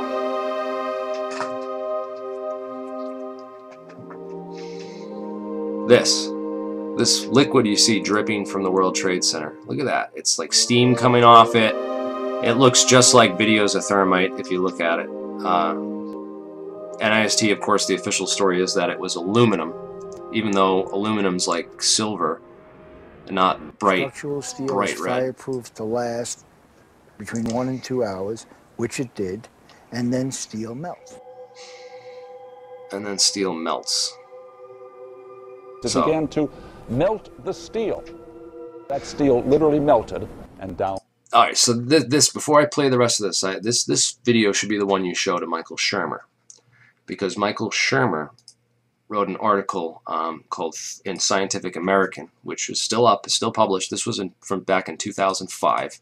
He hasn't corrected this article or made any attempt to correct the absolute lies and falsehoods that he put into this story. So really, this is the one you need to like hammer away on Michael Shermer for. Right here, and it's emphasized here in bold and italics. No melted steel, no collapsed towers. His entire argument for this entire Scientific American article is that there was no melted steel. That's his entire argument. That's what he's basing his entire argument on, is that there was no melted steel. Well, the evidence says otherwise. And they came. Literally melted the steel. Steel in those buildings is designed to accept 800 degrees temperature, melts at 1500 degrees, and the jet fuel fire produced 2000 degrees. Well, that's not true. I mean, a lot of these are just examples of the media getting their as the steel began facts to soften wrong, and melt, the interior core columns began to give. This is a great video. Those quotes go by a little bit fast, but they're important. I would love to like have Michael Shermer watch this video. Beams where it was molten steel. Bright reddish orange color. Watch this video and then tell me there was no melted steel, that steel didn't melt. And then we'll get into some real key evidence after this. Like the fires of hell. Heat literally melted them together. Molten steel running down the channel rails. Like you're in a foundry. Yeah. Molten metal dripped down the sides of a wall. Yeah. So this is Leslie Robertson. This is a clip that's really hard to find, that was really rare. This is the World Trade Center engineer.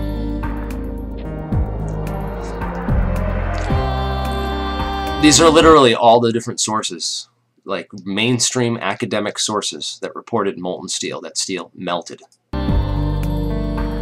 All these mainstream academic, not crazy, not conspiracy sources.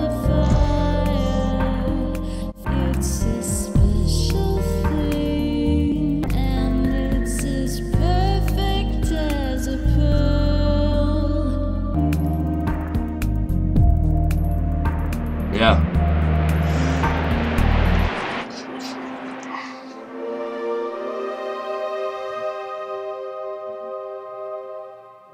Just a cotton picking minute.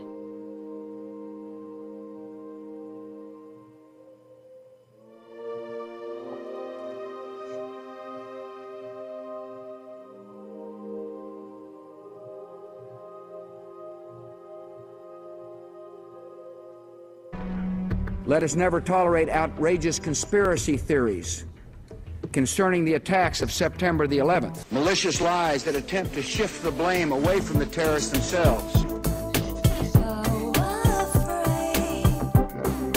Yeah, this is the best. Molten means flowing. I've never run across anyone who said that they had in fact seen molten metal. Or, by the way, if they had... So this was afterward. This is during the cover-up. So a couple of years later, they decided, oh, we can't be talking about this molten metal anymore. That doesn't exist anymore. And literally, this is Leslie Robertson. This is the quote that the debunkers or the skeptics use to say, oh, Leslie Robertson didn't report that. He didn't hear any. He never reported molten steel. The actual World Trade Center engineer. had seen it, that they had So- performed some sort of analysis to determine what that metal was. See? But check this out. This is Appendix C of the FEMA report. This is all in Appendix C of the FEMA report. You can look this up. Appendix C of the FEMA report. And this is the real metallurgical analysis that was done. And it said that they requested that more thorough metallurgical analysis should be done to really get a full determination on what really happened and what corroded the steel at this high temperature corrosion and eutectic formation that's in that article. Of course, that investigation has never been done. NIST ignored all this evidence, all the metallurgical testing, all that evidence, and went with this absurd theory where they ruled out explosives because there was no loud pops, so that couldn't have been RDX, which is used in demolitions typically. So that therefore that they ruled out demolition, and like they just ignored like the whole real scientific core argument and all the evidence, which is ridiculous. Anyone who still supports this. Including Scientific American. Like, why didn't they issue a redaction? You know, they're literally putting this out there as you know,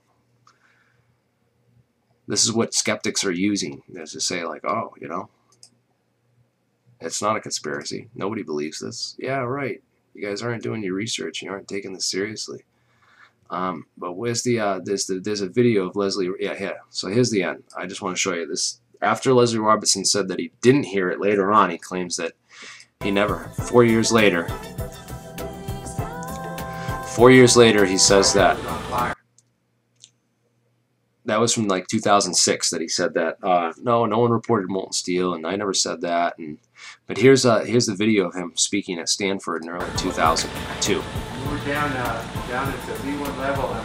This was obtained through FOIA requests, and this video resurfaced in 2011. So he claimed in 2006 that he didn't see this molten steel, but here he is in 2002. Firefighters said, I think you'd be interested in this, and they pulled off a big block of concrete, and there was like a little river of steel flowing. Molten means flowing. I've never run across anyone who's... Nobody, no eyewitness who said so, nobody who's produced it. Yeah. So they're full of shit. They're all full of shit. They're fucking liars, and they made billions off of mass murder in broad daylight, and they're still covering it up. Acid corrosion. Okay.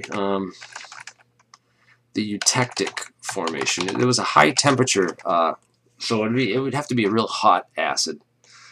I don't know that any acid that would really erode something in the way that that steel looks. I mean, look at this Appendix C of the FEMA report. Let's just look it up so we can actually just get into it. There's two main pieces of evidence that I like to cite to metallurgical experts or other scientists when I'm trying to introduce them to this evidence. Number one is Jonathan Barnett's Fire Limited Metallurgical Examination in Appendix C of the FEMA report.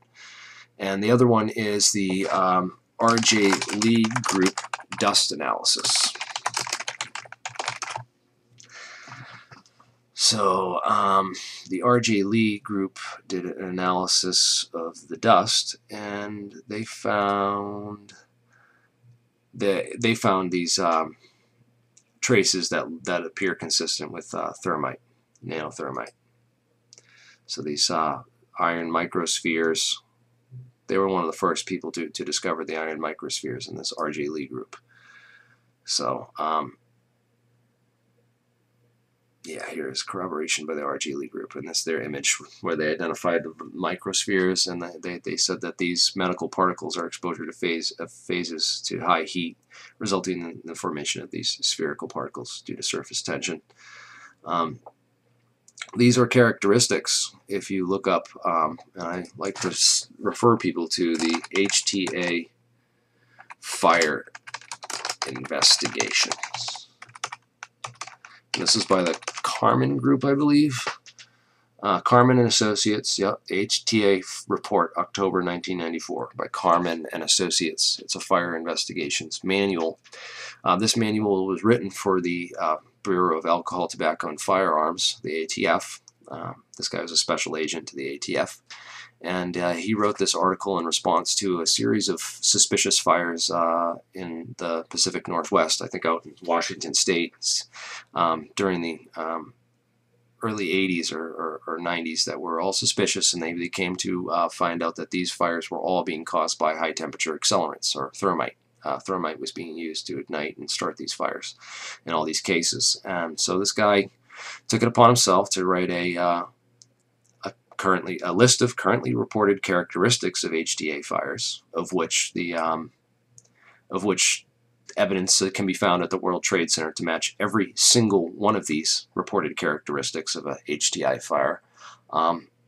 And so technically, according to this ATF manual, there should have been an investigation on this evidence. The R.J. Lee Group and the Appendix C of the FEMA report, all those firefighters and other expert personnel reporting molten steel, and they should have been a thorough investigation for thermitic materials, according to this report, this guideline. There was extreme temperatures, iron microspheres. There was the white smoke with the dripping stuff.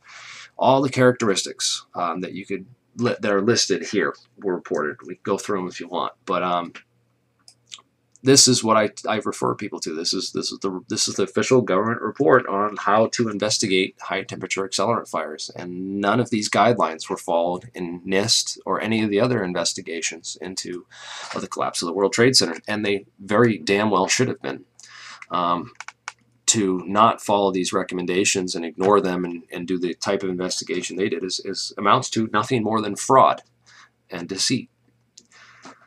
So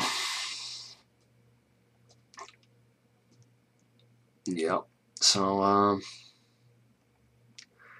we can expect deathbed confessions in the near future for 9/11. I don't believe these people are ever gonna just come out and Philip Zelikow or Bush or Cheney or Rumsfeld. I just can't picture any of them ever like coming out and being like, look, we did it for this and this. It's just never going to happen. Like, I swear you could put these people under waterboarding torture, and then they probably wouldn't, they'd probably deny it till the bitter end. Just because that's the kind of people they would have picked to do this. This is a graphic you can find on my page Inside Out, and I got a better version of this I can bring up so that people can see the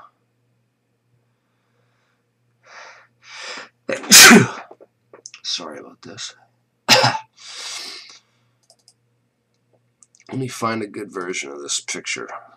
I got a bunch of them I did, and I've got a lot of praise for this picture. People have called it the most comprehensive summary of 9/11 ever compiled into one photograph or one image, a single image.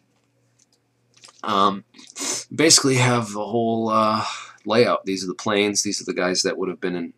These basically everyone in the government who would have had to be responsible for a conspiracy to hijack or defense failures and all the things that went on with the military and the NORAD that day. So these are the people it would have taken. 1, 2, 3, 4, 5, 6, 7, 8, 9.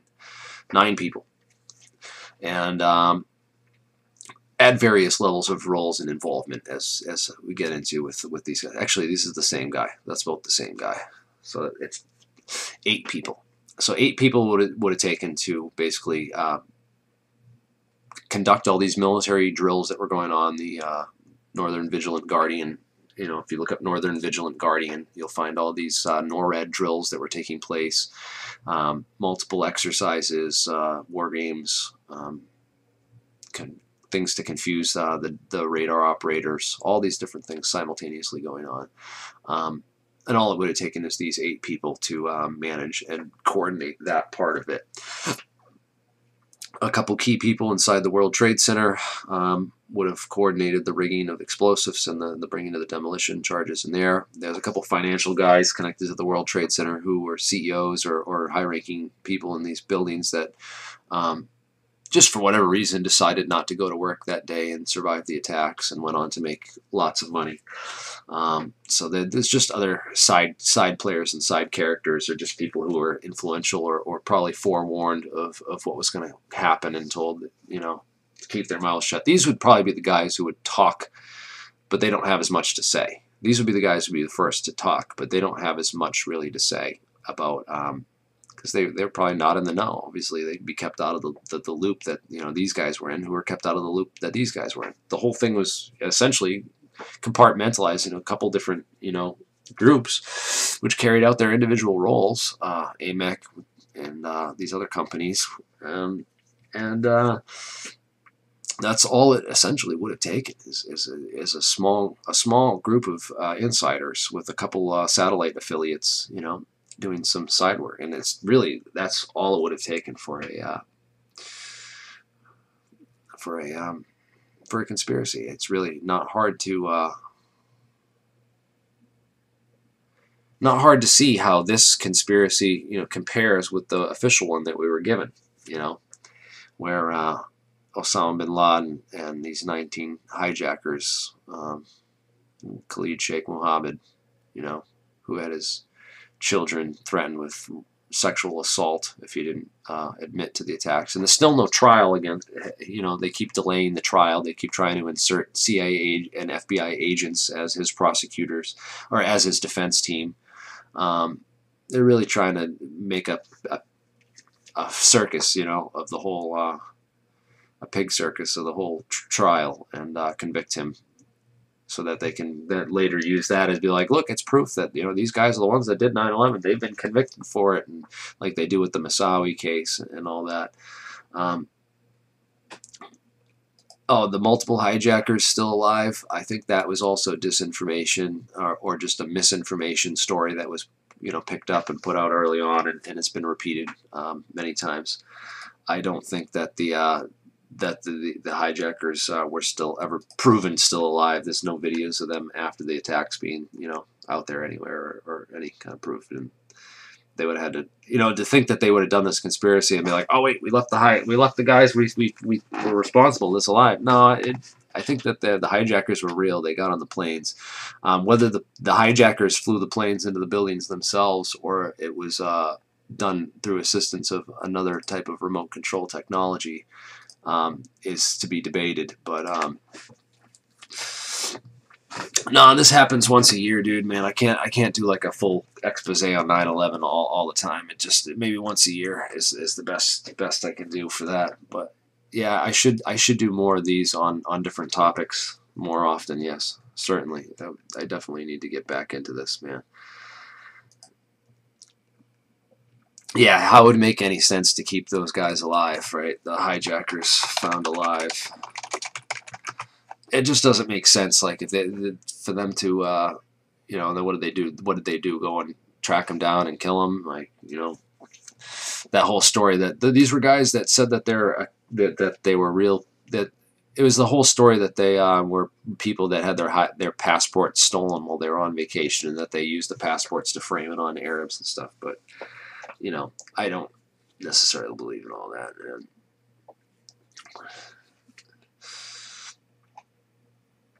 Yeah, more open discussions like this is fun, dude. Maybe we should start opening it up and getting people on here to open up the debate live. You know, how many people want me to open this debate up live and post a link for a Google Hangout so people can come on and join me and ask questions or debate me on this? Would that be fun? Something people would be in for?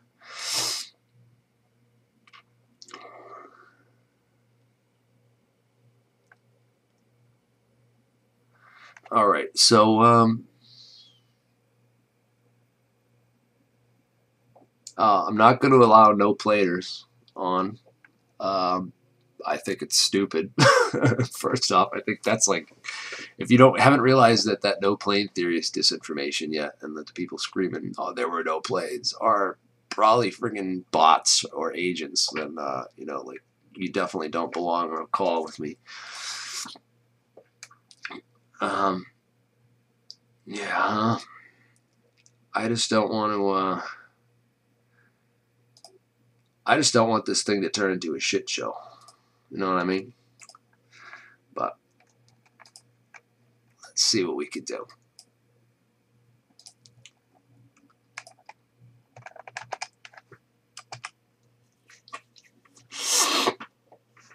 Boom. Let's see what we can do. See who wants to join. And please mute your mic when you're not talking if a lot of people do end up joining and stuff.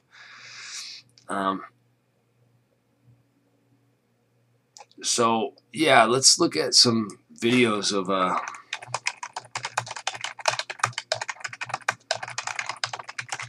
had this a video similar to this on the other day, and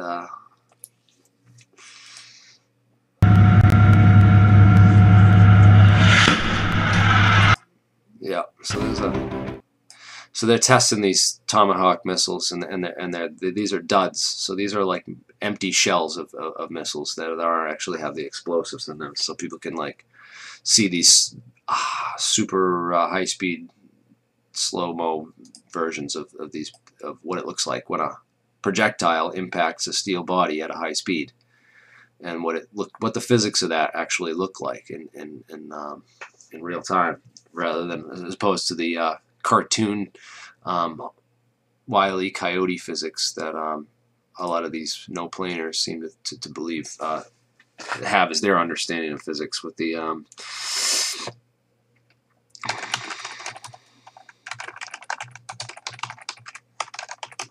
where it's like the cartoon cutout impact hole, you know, like I can't find a picture of it, but it's basically like the Wile E. Coyote where he bumps into the building and just leaves like a hole in it, or you know, people think that like these missiles are or the plane hitting the Pentagon, for example, wouldn't have behaved the way it did. That the aluminum couldn't have ripped through the steel, or the facade of the building and all that stuff. Ah, man, yeah, oh yeah. Explain how you faked the sound. That would be good. Yeah, so the planes would not have bounced off the towers, you know, especially at the speed that they were flying, you know, intentionally flying them into the buildings.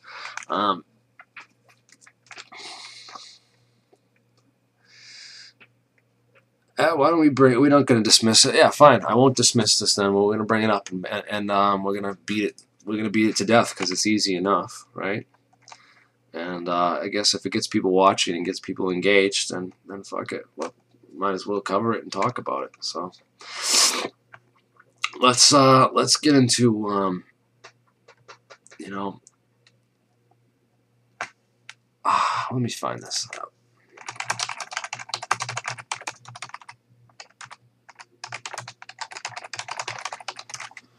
There was a couple. There's a couple good articles about this and dissecting the theories and how other people have done on this. But essentially, the no plane theory is an excellent one because it's dumb enough that anyone can wrap their head around it or engage in it, and it's safe enough that it doesn't really touch anything serious. It doesn't really go after suspects. It doesn't lead to anything serious. It doesn't threaten anyone or anyone in specific, anyone in particular. It poses absolutely no threat to the people who did 9/11. That should tell you that it's probably disinformation right there. But it's just one of those safe conspiracies. You can discuss this all you want. You're never going to convince anyone of anything. Never going to get anywhere. It's never going to be grounds or lead to a convincing grounds for a new investigation. If it did, for some reason, lead to a new investigation and they investigated this, they would, of course, not find anything useful or informational. Either way, it wouldn't. It's just one of those theories that I've learned is just like a dumb way to go. In fact, let's go over the history of that theory. It's really interesting that I first started reading about the plane does not fit and the plane, all the theories that were put out there around this. And of course, he gets the numbers all wrong in this article. This was an article that was put out by a Bush insider who joined the 9/11 Truth movement shortly after it started coming out. And I think that a lot of these Bush insider people did join the 9/11 Truth movement intentionally to spread disinformation. I think that these were plants or inserted agents of disinformation that were put out there. Morgan Reynolds, definitely Bush insider, got on the mainstream media, saying, started saying some of the right things about, 9/11 and this, and then immediately started talking about the plane impacts, brought up this this no plane theory, wrote an article on the planes, the 9/11 planes hoax, and that's been largely discredited. But he was one of the first guys to really start this back in the day, and it's just not hard to put the dots together to come to the conclusion that the Bush administration inserted this guy into the movement deliberately for a deliberate purpose to spread these types of theories and information.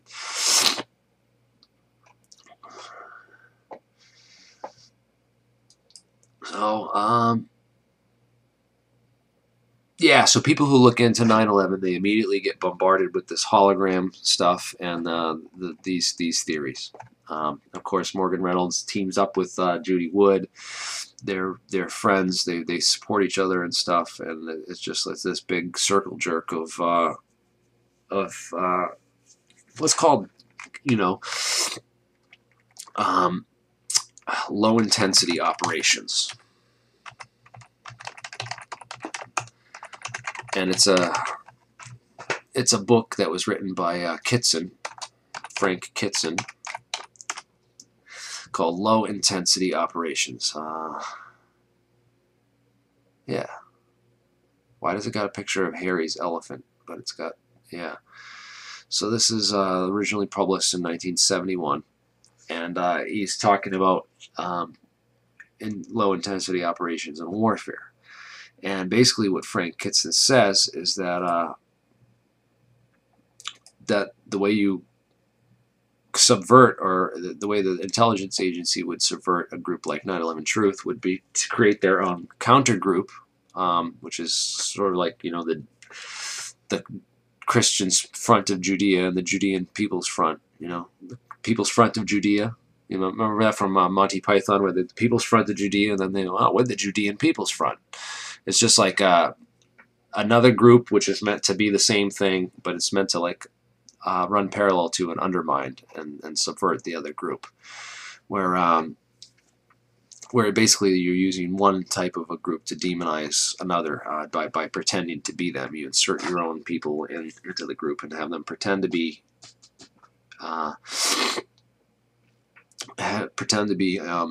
truthers, or people really interested in looking for the truth, but really they spread these insanity theories that are just meant to distract, confuse, and get people running in circles. Yeah, they don't lead anywhere. Where does that theory lead? It's almost like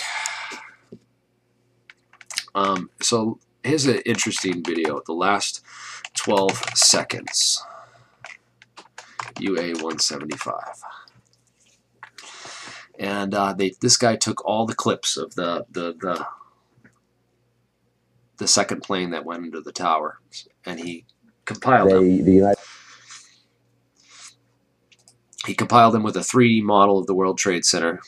Shows the perspective, and all the different clips that were taken by, you know, CNN, Evan Fairbanks, all these other people that took videos, and they show like the perspectives in 3D. And this guy literally took it from all these different angles and used it to map with a series of 3D points the exact path in space that this plane took before it impacted. So he literally takes all the different viewing angles and takes the impact, measures the exact trajectory that the plane came in at. And he shows that in its last 12 seconds of flight, before it hit the buildings, the plane only made a single corrective maneuver. So it drops down. You could probably estimate and get a good sense of the speed that it hit the building by following, you know, this and the video itself. I guess MIT estimated it about 300, 500, 400 miles an hour or something like that. So these are all the videos.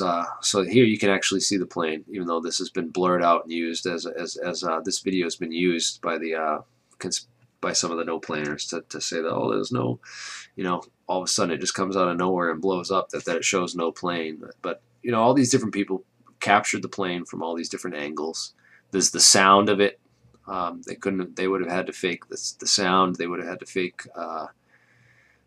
You know, this would have had to been a bomb, that it was just an exploding bomb. This stuff that it's just kind of it's asinine to think that if they had hologrammed this or faked the plane, that they would have taken that they wouldn't have made it look a little bit more like a actual plane flying into like an actual real pilot. But what this video really shows is that there was this single corrective maneuver that this plane took before it hit the towers. A normal human pilot would be making constant adjustments. You'd be there trying to like constantly adjust the plane to get it right and perfect. You know, you'd be basically what this guy's trying to show is that it was probably controlled by the plane itself was probably controlled by a computer, because of just the way it flew. A normal human pilot would have been like sitting there, you know, trying to fly that into the building and get it perfectly lined up. Whereas a computer would have, you know, all right, adjustment here, we're following the waypoints, we're expected to follow these waypoints, and it would have made that single adjustment just like we saw in this. I just don't think this, it's a good argument. I don't think it's a good case, you know, that anyone's presented for there being no planes. You know, I don't buy it.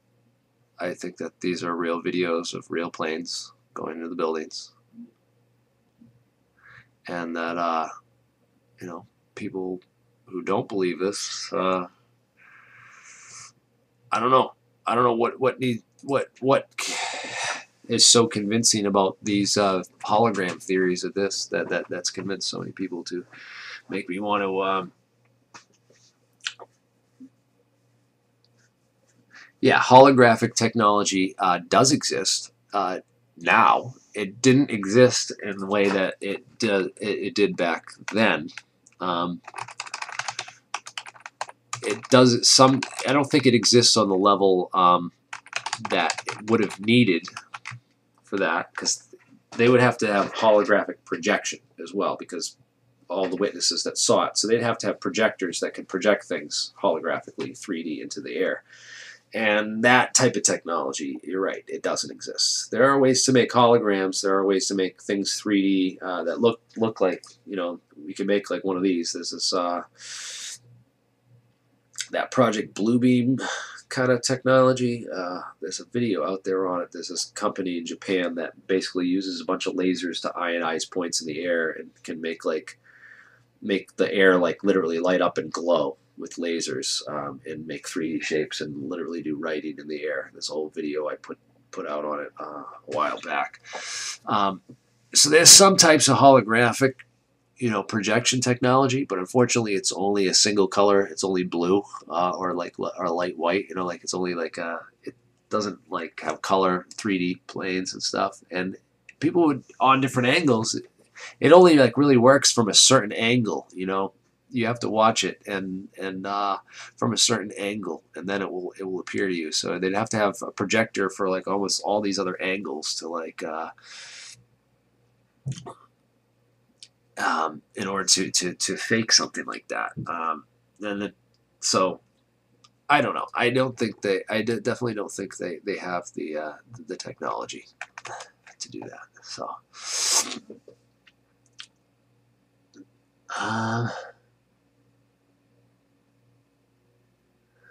The lack of physics interaction with the building. Well, in fact, let's find a video of the impact.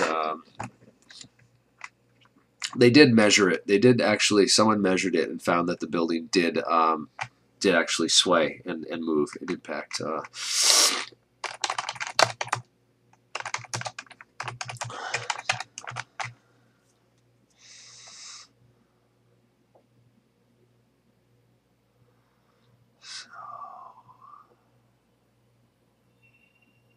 Someone did that. Someone did a whole analysis on it where they showed like the tower just sways a little bit. I mean, you're talking about a difference in mass of quite a bit.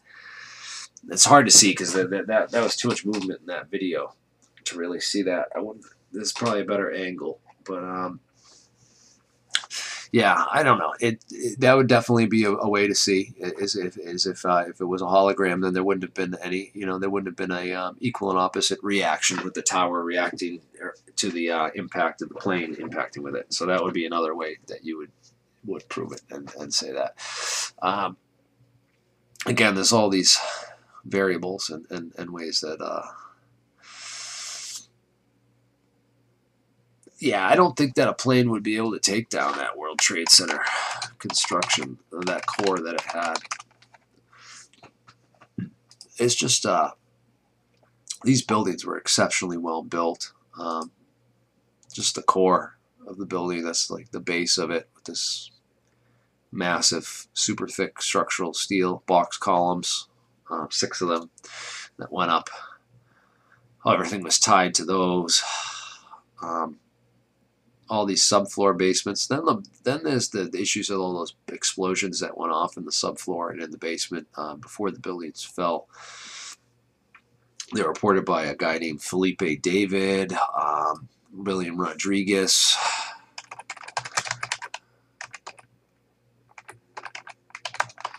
Felipe David, right? The guy from this dude. Tragedia de las Torres Gemelas. Uno de los sobrevivientes es Felipe David, un inmigrante hondureño quien... So this guy got blown up in the basement of the World Trade Center. Estaba esta noche en su hogar, donde se recupera lentamente de las quemaduras de tercer grado que sufrió en el 33% de su cuerpo.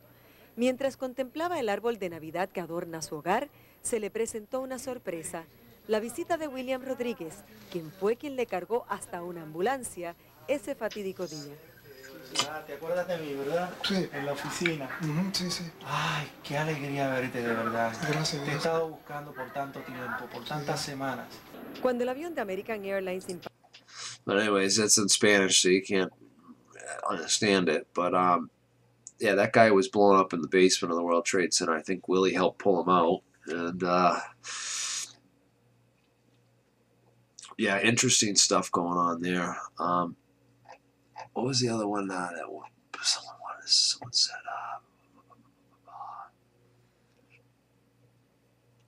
Yeah. I'm pretty much done with no playing theory. I just think it's like a distraction and just a pointless avenue to go down at this point. There's someone that said like, "Oh, what if it was a cruise missile that was just, or a missile that was disguised as a passenger airplane? Like, you know, they just built a plane fuselage and wings around it, made it look like a plane." Well, none of that was really necessary. Let me find the Boeinger. Why is that big article on the Boeing? There's a lot of stuff on that article on remote control planes that I posted too, that people should really. This one right here, all the stuff on the remote control technology. This article. Read about the Boeing. Let me see the one about the Boeing. They had a whole tanker lease agreement where they basically took a bunch of these Boeings and installed these types of systems on them as part of some program, and then they put those Boeings out and back into recirculation into the airlines. And someone said that they traced the numbers and that the planes were actually these airlines, the ones that were used, the planes that all of the aircraft that were used on 9/11 were actually these modified Boeings, which had the cockpits modified with this FTS flight termination system, onboard AWACS system for like flight warning and termination. So they basically, like, the planes on 9/11 were modified ahead of time as part of this program, and installed in them were these. So the ground crew for the 4 jets were never investigated by the 9/11 Commission. So that's another interesting thing. So they never like identified or investigated who the actual ground crews were who worked on those planes on 9/11. The Boeing's patented technology for remote control takeover, and it would look just like a hijacking if they did that. All those things really should be investigated, need to be investigated, and would be a lot more fruitful avenues for an investigation than, say, oh, let's just look at the plane impacts and the idea that the planes were holograms or fake, or, it just makes more sense to me that if I always think about 9/11 from a planning perspective, like if you were actually to be one of these dudes sitting there in a room planning this out, like, how would you make it the most simple and easiest so that they had the least amount of holes and you could actually do it and get away with it and have it, and also have it reasonably agree with what the official, like, with what really happened on 9/11. You can't have something too far outside the box. But I think it makes more sense to me personally that it would have been a lot easier to hijack the original aircraft with these types of systems and just fly the original planes into the buildings using these types of systems. That would be the easiest way to do it. It would be a lot easier than the drone swap, that Operation Northwoods deal. And I looked into a lot. I did a lot of investigation into possible drone swap locations, the flight paths, the fact that both UA-175 and Flight 11 made a crossing over Stewart Air Force Base. Let me see, flight paths 9/11. So both of them crossed Stewart Air Force Base on 9/11, and they both, interestingly, they crossed paths at about the same exact time, before they, and they both ended up crashing in the towers at different times. This one took a longer route and then came back. This one took a direct route and flew straight in there. But this is Stewart Air Force Base in upstate New York. I was there actually a couple months ago. I drove by it. I didn't actually visit the base itself or go on base, but I drove by it. I took some pictures of it. I wonder if I have those. Let me find my picture of Stewart Air Force Base and bring it up for people. That'll be cool. I think I got it. I just thought it was cool that we didn't actually drive right by it. We drove kind of like around it, but the GPS was taking us this weird way and kept changing our route. And I was like, oh, Stewart Air Force Base is like right over here, like kind of like not too far out of the way. And I've kind of always wanted to go and visit that. So I took a little detour, a slight detour, and we drove right by it. I'm just going to find that. Damn, where the heck is it?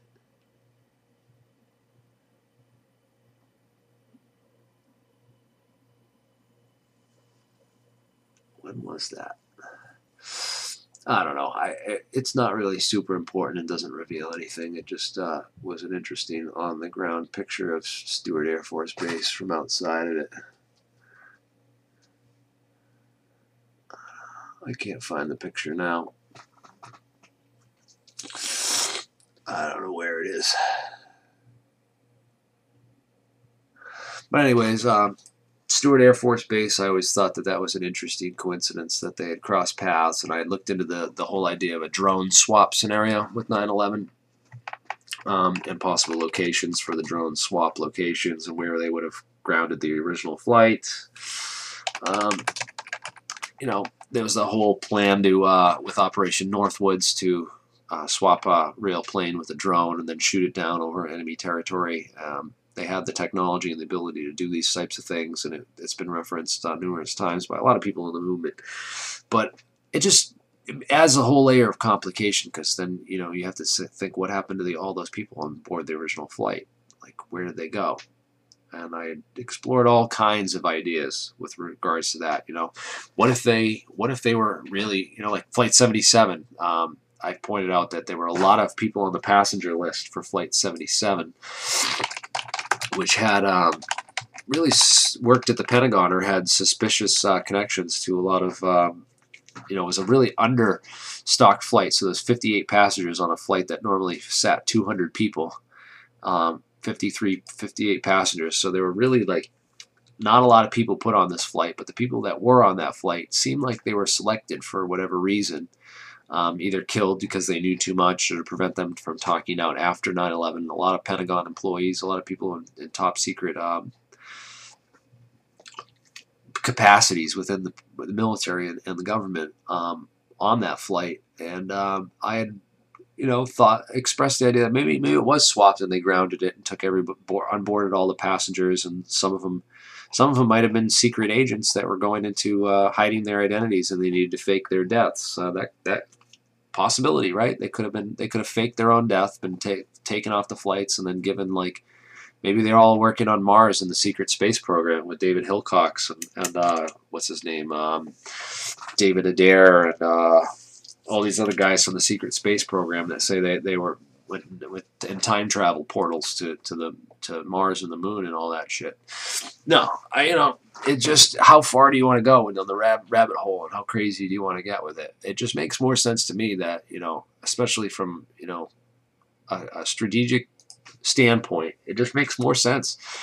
Hijack the original planes. They have this technology. They never investigated the ground crews. They could have just installed these things in the components in these planes and just hijacked everything by remote control and flown the original flights. No need for any of this stuff. It seems like it's all smoke and mirrors.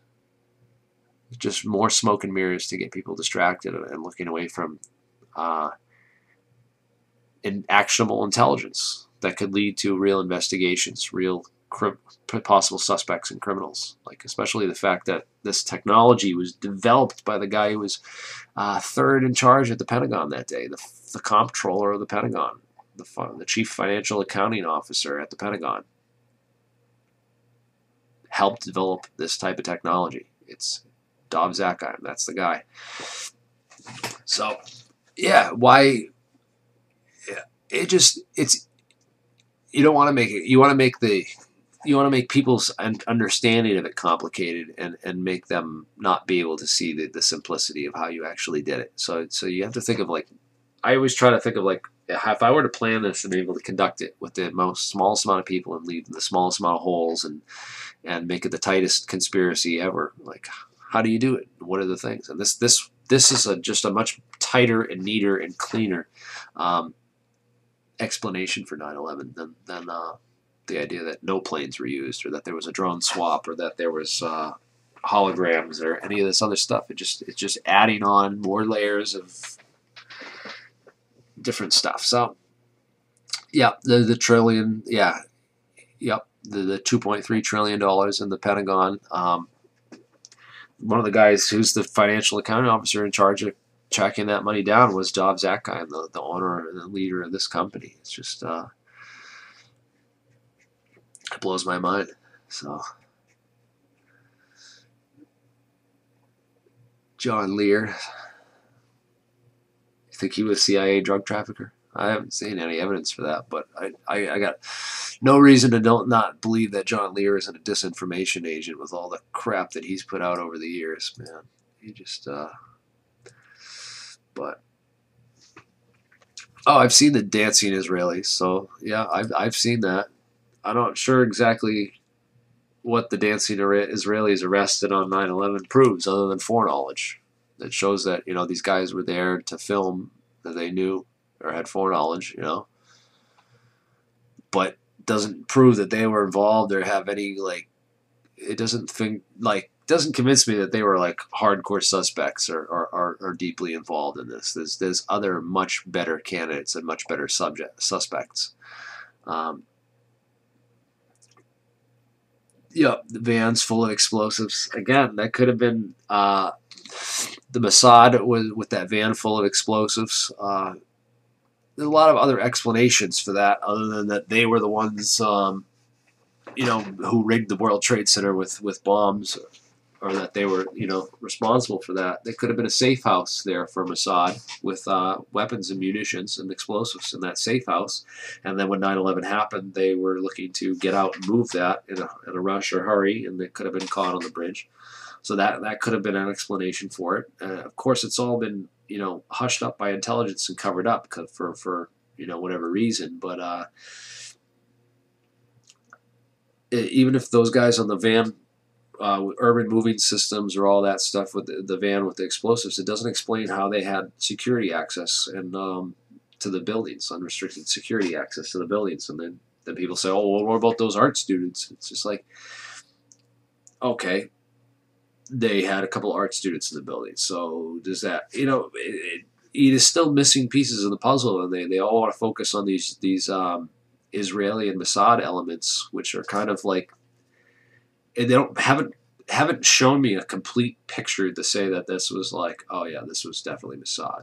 You know, it looks like there were elements of a couple, like Mossad. It looks more like they're elements of a joint CIA Mossad operation. Now, obviously, both of those agencies would have had motives for the crime, and I think that Mossad, obviously, with their intelligence network, they had to have had foreknowledge. They had to have known. There's evidence for that. The O2Go, that phone network which sent text messages out to people, giving them warnings of 9/11 and stuff. There's a lot of suspicious things that went on, but I don't think it's enough to say that, oh, well, this is clearly a purely Mossad conspiracy, and we can throw out all these other points of evidence and pieces of information and evidence to and lay this entire thing strictly and securely at the doorstep of Mossad, that it was a Mossad operation. Like, no, come on, there's other people involved here. It's not just Mossad. It's not just Zionists. It's not just, you know, a military guys in the military industrial complex, or, you know, CEOs of boards of directors for military industrial contractors and corporations. You know,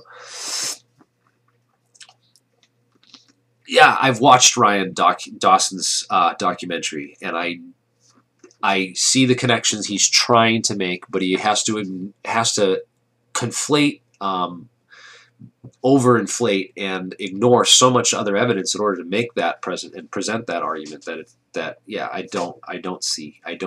can't say that I see it exactly the way that Ryan Dawson sees it, and we can agree to disagree, or we can have a debate. I've actually approached Ryan Dawson, asked him to get on and have a debate with me on this, to really get into it.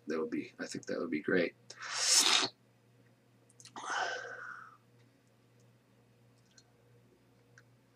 Yeah, so that doesn't, yeah, exactly. If it's all Mossad, that ignores the whole Saudi element, and Saudi Arabia's element. And if it was all done for Zionist motives and Zionist purposes, well, what was Saudi Arabia's motive for being involved, and their what was their whole motive for that, and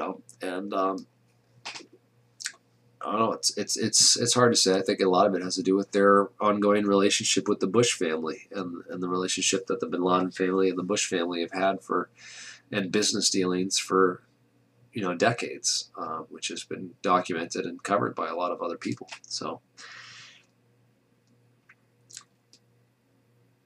it just I think most importantly is just understanding, putting it all in context, is understanding why the media doesn't report on 9/11 the way it should, why how it's been covered up, why it's been covered up, what sort of methodologies and mind control techniques they've used to cover it up, specifically the insertion of disinformation and the idea of using trolls or these bots to keep engagement focused around a selection of topics like no plane theories, or like these other theories, which will, it basically controls the conversation. It controls the direction of the investigation. It controls the direction of the conversation. And then they try to do that as much as possible by moving people away from this other, discussions and evidence, which it's also not hard to move people away from these other more detailed discussions of, the real nitty gritty. You want to get into like AMEC Corporation, talk about these businesses and these people. It's a really detailed, exhaustive, boring, to read through all these articles that Kevin Ryan's written, where he goes into all the little nitty gritty details. These are intelligence people. These are spies that they do a great job of trying to cover their tracks, and it's taken a massive amount of research and effort on the part of investigators since 9/11, like myself, Kevin Ryan, and many others, to sort of untangle this web that's been woven. Because not when you do intelligence operations, and the way that these people do these types of things is they're also creating all these alibis and backstories and false leads for themselves the entire way. It's just part of the spycraft. It's part of what spies do. They create a legend and create all these other false leads and rabbit holes and all this other ways to obfuscate and confuse the trail. And that's essentially what has been done. And it gets so nitty gritty when you get into all the details and discussing this real when you start discussing these suspects and the people behind 9/11, that it's just easier for people to go back to the demolitions or the plane theory. Just these theories are a lot easier. They're like it's like the kindergarten level discussion versus the top level PhD academic research. There's a lot more people who can discuss things at a kindergarten level than there are people who can discuss things at a PhD expert level, and the majority of people will be more drawn to and more entertained and engaged by the kindergarten level stuff than they will be with the really advanced informative stuff. So it doesn't matter if it was an AWACS aircraft. These systems can be installed on any aircraft. In fact, they were installed on a number of Boeings as part of these programs, these other programs that they did. So yeah, it was an anti-terrorism auto land system, ATALS, and the technology did exist. It's been in development. The first remote-controlled airplane was built in 1937. Heck, Nikola Tesla built an electric remote-controlled boat at the World's Fair in 1893. So this technology's nothing, super new. The GPS and really precise aircraft waypoint guidance technology is perhaps a little bit more advanced. But man, my allergies are starting to get really bad. I don't know if I'm going to be able to continue this much longer. God, my allergies. Yes, the Doomsday plane. I might as well bring that up. The Doomsday plane. There was an E-4B, Air Force E-4B, which is a Global Guardian. It's basically a strategic command outpost. And this there's a book by called The White Mystery Plane by Mark H. Gaffney. And he goes through and documents all of this movements of this plane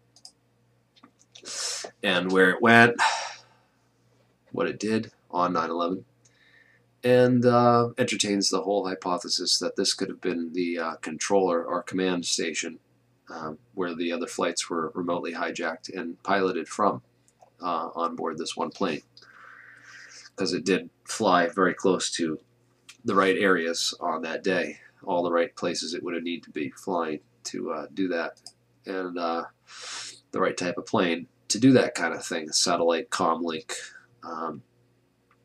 plane that would be able to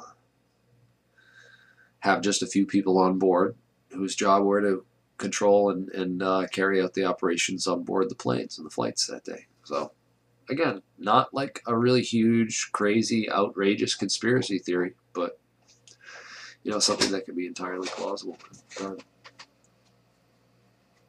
I'm live, just so you know.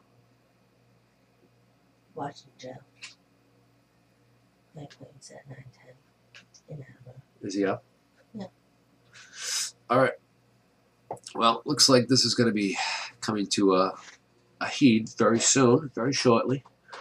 But yeah, again, there's much more better information with regards to the planes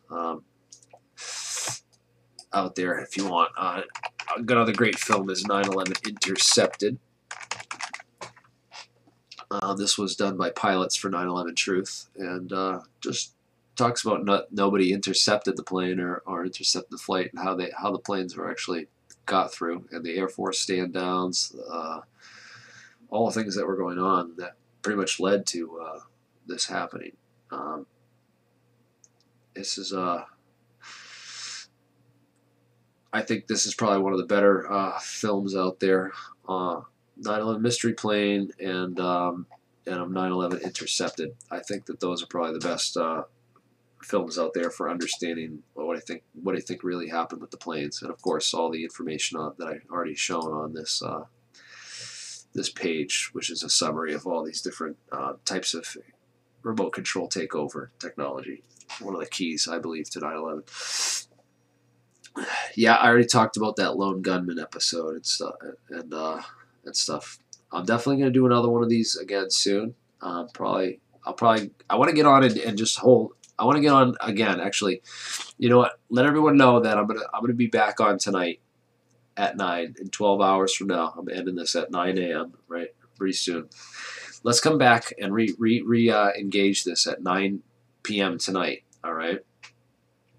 And I'm gonna open it up and make it open lines. We're gonna have like an all-night open debate on 9/11. I'm gonna post the link, a Hangout link, and we're gonna get like just a bunch of people on to ask questions and dig into this a little bit more in a lot more detail, because I've done a lot of research on this. I'd love to share. Yeah, 9 p.m. Eastern time, and we'll do another one tonight.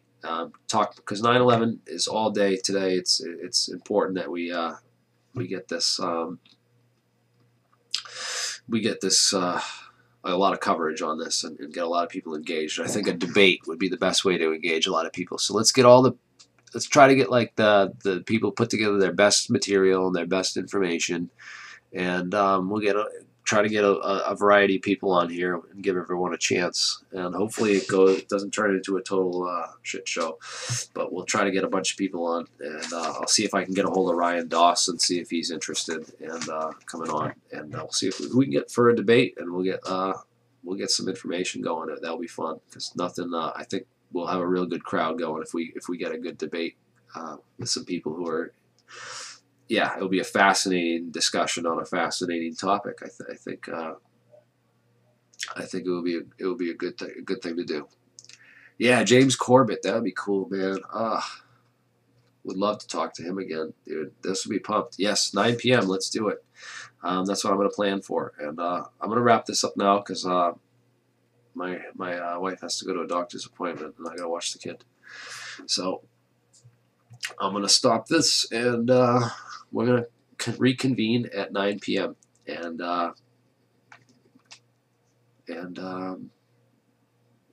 yeah, let's do this. All right, guys. May the truth be with you. We're going to do this, man. I swear. It's not going to be another 17 years are not going to go by. We're going to really, I want to lead the way for this movement to really make a comeback in a way that we could be on. Like, I'm trying to make this movement approachable. I want to get us on mainstream media. I want to get myself on a debate on like a mainstream network where they have like, you know, kind of like what they did with Popular Mechanics and Loose Change, where they had the debate between Popular Mechanics and Loose Change. I would love to debate Popular Mechanics again, like with all the evidence we've dug up in the years since that. You know, Loose Change was totally not prepared for that debate. They were not Corey, not Corey Good. Dylan Avery and Jason Burmis in that debate were not as well prepared as those other guys from Popular Mechanics. They have the truth on their side, and in some cases they didn't have all the best arguments straightened out, and so they really made they really blew that interview, and a lot of other people have blown similar situations, and I think a lot of it's been done on purpose as straw man, where they bring these really almost like mentally ill people on. They say, oh, this is a 9/11 truther, and we're going to host a real debate and let you have a debate, and then they just debunk the hell out of them and make it like a straw man. Look, they're all like this. Everyone can be dismissed, and you don't listen to anything these people say, and don't try to debate with them or argue with them, because they're just going to drag you down to this whole, you know, mess of world of conspiracy, and everything's a conspiracy. And yeah, believe me, I've been through that rabbit hole and back around, and yeah, it would be. We need to change this around and get some serious people on. I would love if the mainstream media people were to share this with Michael Shermer, share this with those people out there, blast it out there on Twitter, get all the skeptics out there, be like, you interested in a real debate on 9/11, and try to get them to come here. And I'm going to send it to Mick West and a couple of these other guys, try to get them to come on and have a debate going on 9/11 tonight. That would be awesome, man.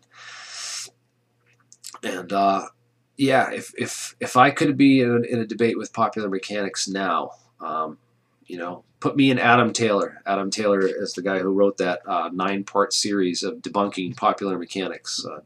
He like literally took their entire book and wrote a whole massive article like refuting everything in their book. Not everything in their book, because some of the things in their book were straw man arguments that they put forth on purpose to say that, oh, this is crap, because it really is. But there was a lot of yeah. Anyways, it would be a great debate to get some real skeptics on. Michael Shermer, any one of these people that call themselves a real skeptic, if they really think that they are that well researched on 9/11 and can hold down a real argument on it, let's try to get them on tonight and do this, man. This would be awesome. The Amazing Atheist.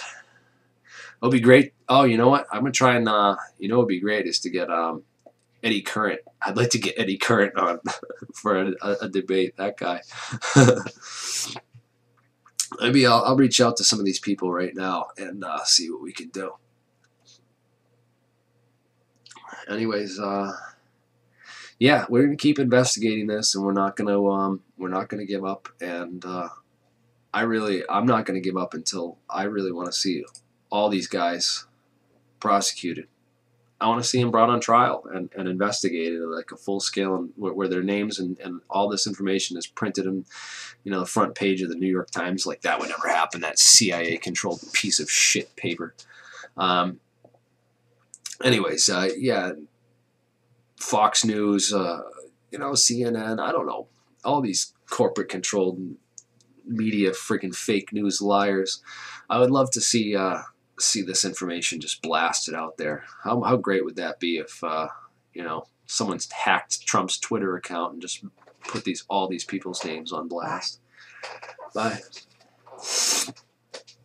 I don't know. These are the people I think we need to focus on. I would love to see indictments and criminal investigations brought against all these people into their possible roles and in greater involvement in a larger 9/11 scheme.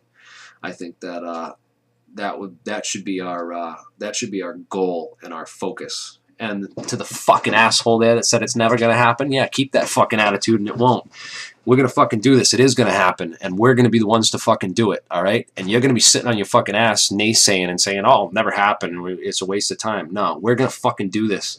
And I literally want to start like a whole movement where we shut down the entire, I'd like to shut down the entire justice system in this country for a matter of a couple weeks. Like, just have like every jury start like a campaign where we go to courthouses and shut down the justice system. Like, literally convince juries that they're going to acquit on every case. Just, there's going to be no justice that's going to be allowed to have. They're going to let every criminal go on every case, and encourage every person to take their cases to trial. Fight the case in trial, as almost never happens. 90% of cases end in plea bargains. The entire justice system in this country is essentially a massive fraud and needs to be overturned and corrected as well. I would love to see like a movement where we shut down the justice system. Literally have every jury start just acquitting people. No cases are ending in plea bargains anymore. Everyone's taking their case to trial, and every jury is acquitting. Every jury is acquitting the criminals of the cases. They will literally the courts will make no money. They'll have all kinds of expenses. The trials are massively expensive. They won't be getting anyone convicted, so they won't be getting any income from all the people that they extort for money through that process. And it would be a massive way to just get truth and justice in this country. We're not going to have any more justice for every criminal is going to be let go until these ones are held accountable. Like, I don't know. It's got to be some kind of movement based around that, because really we have three branches of government in this country, and the three branches of government were designed to help us protect this country and overthrow it in the time where total tyranny and fascism come to this land, which is right now with everything that's going on. This is the time that needs to be. And two of those branches of government are completely compromised. The legislative and the executive branch. We'll never get those back. Well, we can, but it's going to take a whole new revolution and an overthrow of just of something on some other level. I really think government's almost obsolete at this point. It really needs to be replaced with something more technologically stable, a full democracy with voting, blockchain-based technology and voting, where it eliminates voter fraud as a more active and engaging, complete computer-operated and assisted, everything. I don't know. It's hard to explain all this, but I really think that technology can solve a lot of the problems that we have in our government right now with better technology. But technology is also creating more problems within our government too, with all the stuff that they're using it for and doing with it. But all in all, I think that I would love to see justice really brought about in this case, and something done to put these people on blast, put this out there, take over the justice system, because the judicial branch of our government, of all those three branches, I think the best one we have is the judicial branch. We need to use the judicial branch to our advantage, essentially shut down justice within the country until justice is served for these individuals. I don't know, that's sort of the thought that I've had on how we can actually achieve it, because I've seen a couple people asking, like, oh, what do you think we can actually do? Like, how are we going to actually achieve this? How are we actually going to get it done? You know?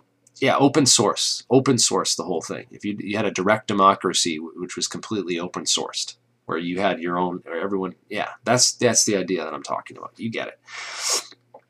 Yeah, yep, they're currently developing those blockchain voting systems. I know a lot of people have been talking about this and thinking about this is the way it needs to be going. Decentralized government, that's the inevitable. It needs to be decentralized. All these people in these massive positions of power, which then give no-bid contracts to their buddies based on those positions of power, and it's just like we just have this vault of everyone's money in this federal treasury, and just a select few people who decide who gets to that money, where that money goes, and who it's dished out to. And of course, they're going to give it to their fucking friends and their families.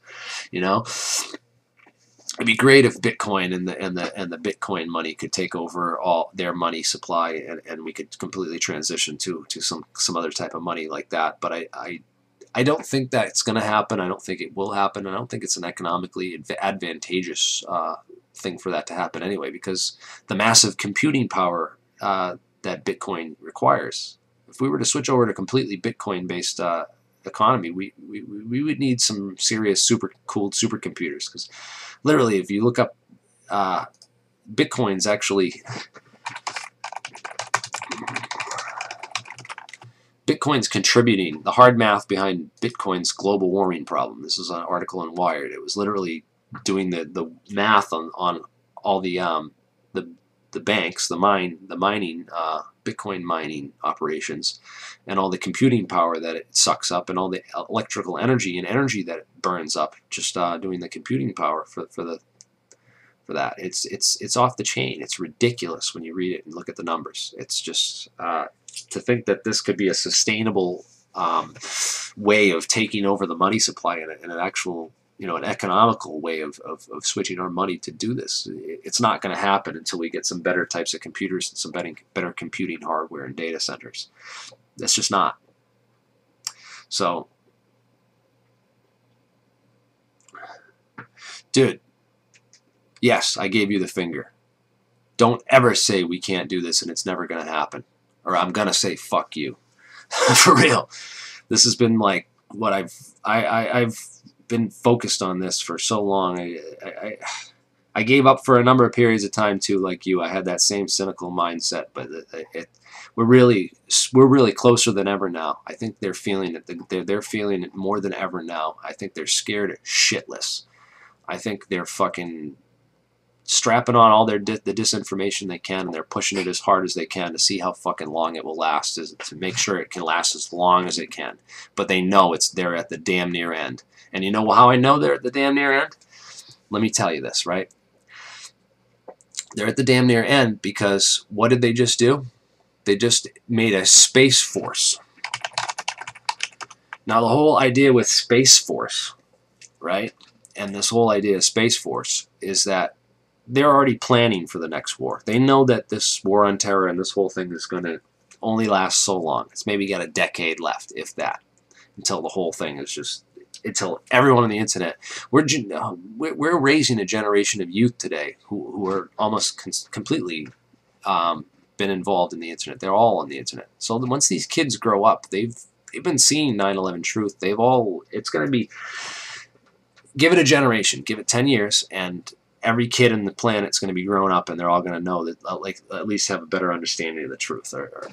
That's an optimistic way of looking at it, and not a completely truthful one, or not truthful, but it's just, it could be all kinds of things that could happen, man. The way they control mind control with mass mind control, and the way that they just push this official story and this propaganda and this bullshit out there. Maybe I'm wrong. Maybe it won't. But I have a feeling in 10 years we're going to have a changeover, and we're going to be looking for a new enemy. besides the terrorists, and that new enemy is going to be an outer space extraterrestrial threat. It was called by Werner von Braun and several other people who've said this. You know, first it's going to be the communists, and then when the communists can't be done anymore, they're going to switch to the terrorists, and when it's not the terrorists, then they're going to switch to the extraterrestrial threat. And I don't think we're wrong with that, but I think that the extraterrestrial threat will be the next one once this whole gig is up. And they're already planning for it. I really think that they are planning for it with this whole announcement of the Space Force and this whole push toward the Space Force and what's going on with To the Stars Academy and this whole pushing in the mainstream of the people accepting the idea that we're not alone and that there's aliens out there and all this other stuff.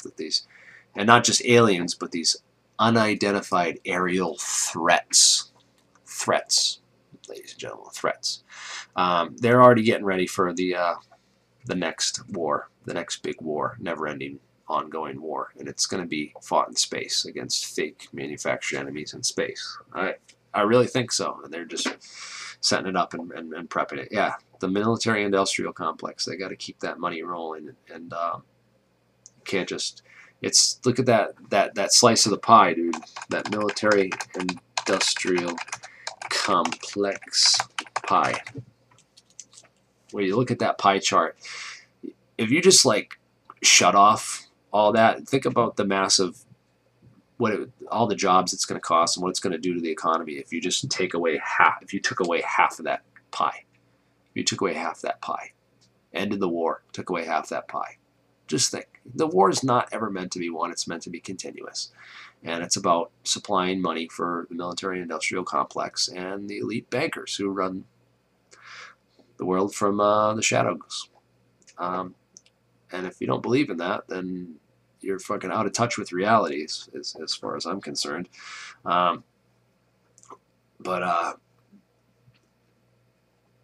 I think that that's what's going to go on. Again, we're going to keep this focused on 9/11, and sorry for bringing up all the alien and Space Force stuff, getting people a little distracted. But yeah, I think that military-industrial complex has a lot to do with this.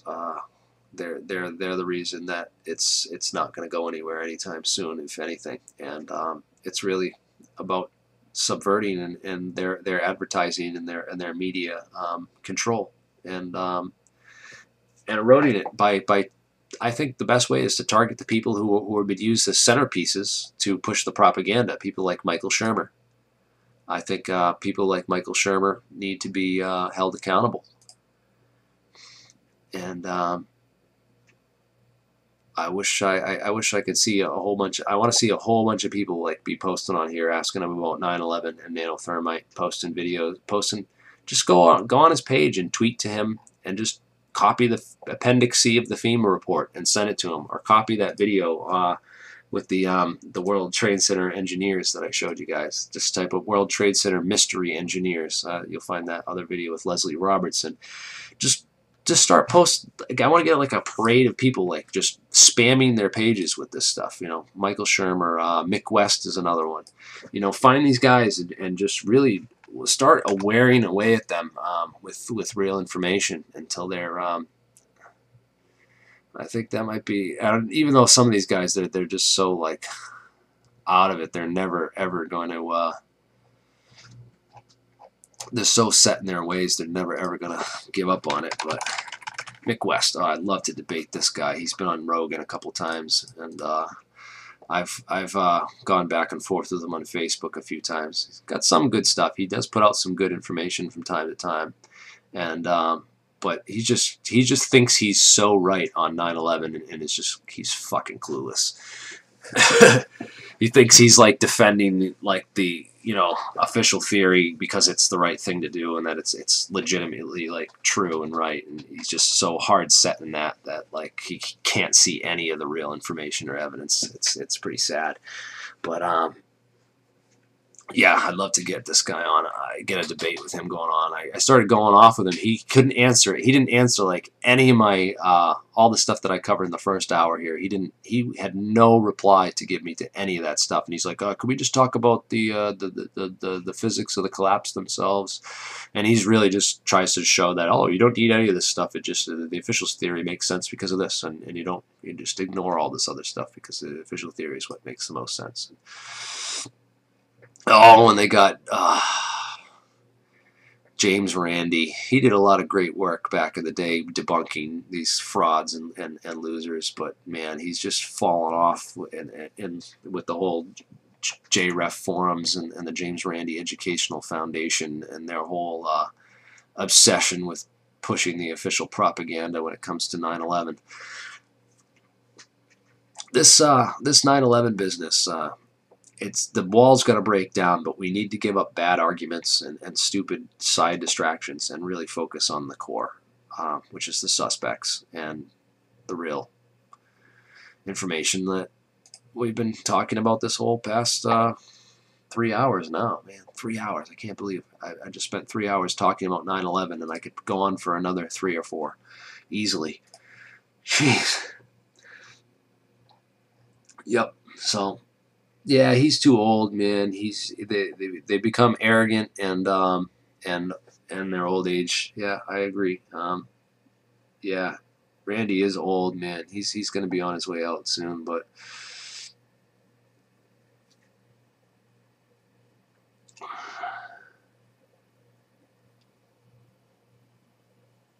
yeah, that would be great, man. Yeah, anyways, yeah, I meant to get off a little while ago. My son's not yet up, but he will be very soon, and I want to eat something before he does get up, because I took the day off to hang out with him for his birthday. Oh my God, he was so excited. He got his new toys we got him. He's freaking pumped. But yeah, it's not hard to debunk and debate with clowns, which is what Randy did, and he did that on purpose. And a lot of the debaters and debunkers choose to do that. They pick clowns specifically and then debate against them. But no, I think it would be a very entertaining and rigorous debate if me and Mick West were to have a conversation and really get into it. It'd be very entertaining for a lot of people, I believe. Just hard to get these people to agree to debates. I got Jonathan K. To debate me. So Jonathan K., this guy, he wrote a book, a very anti-truther book as well, and works for the National Post.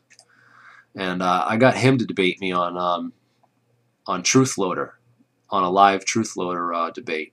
And dude, I swear it was shadow banned. They shadow banned the entire debate. Like, they literally blocked all but in the first 19 minutes. So the first 19 minutes was all him talking and all his points, right? And then after that, the entire video was cut off. I don't know if you can still find this, dude. Let me see. Truth Loader.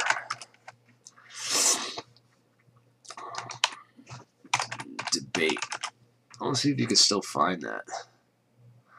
Because I had a video where I debated him on this, and the entire thing got fucking just cut off. They shadow banned the video. Literally, the first 19 minutes was him talking. After that, the entire video was gone. All the last hour and a half, 2 hours of the debate was like gone. It was just missing, just wiped from the internet, gone. Can't find it anywhere. And like, I literally mopped the floor with that dude. I literally just blasted him for an hour and a half after they let him talk for like a half minute. As soon as they let me come on to like introduce myself and bring up my first point, that's when the video cut of that video ended and just went and disappeared. Yeah, it's pretty crazy that this is how they censor stuff for real. They shadow ban it. These guys would probably pick a debate with someone a lot less formidable than me. They would pick an easy debate and they would keep that up. And if they had a debate with me, as soon as it's it didn't go the way they thought or hoped, it would get shadow banned and destroyed and deleted from the internet. And from now on, if I do a debate with one of these people and it's not specifically done on my channel or through my channel, I'm going to record it for my own purposes, just so I have a backup copy of it. I wish I had done that for that debate, but I didn't, and it's now gone, lost forever. You know how you can't even find it anymore. That's the funny part. I just went and looked for it. Can't even find it. Yeah, we need more of this. We need more debates and discussions. We need to let them know that they have not won. They have not shut us down or shut us up. That we will continue to expose their Frank Kitson calls them, their pseudo gangs, or their the fake low intensity operations, their fake 9/11 truth that they put out, because you know that's going to be there, right? Obviously they're going to do that sort of thing, and disinformation is going to be used as a tool to shut down the truth and distract people and confuse them and mislead them. Yeah, no melted steel, no collapsed towers. Fucking idiots, dude. That's a skeptic for you, real skeptic. Yeah, we need to bombard these people with the truth and really I want them to not be able to escape from it ever. Like, they need to know that, like, they helped cover up this murder by their ignorance and friggin' self-arrogance. You know, his believing that Shermer, him believing that he's like this great skeptic, and his own self-arrogance has literally blinded him to the truth. Or, I don't know, maybe he's controlled by other means, that there's other reasons that he can't, like, tell people, you know, or get into a real debate on this, or really get into, you know, a real discussion on any of this stuff. It's crazy. But yeah, I'm gonna leave it at that, as I should have left it probably like 20 minutes ago. I keep going on, but yeah, continuity of government. I just want to bring people back to the continuity of government thing. This is really where 9/11 first began, in defense scenario planning.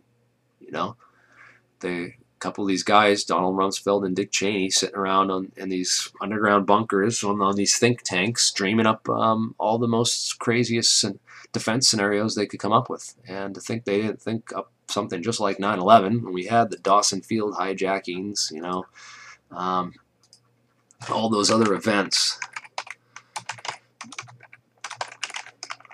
that should have led any defense scenario planner or an imaginative military defense person to think of 9/11. You know, who wouldn't? It happened on September 11th too.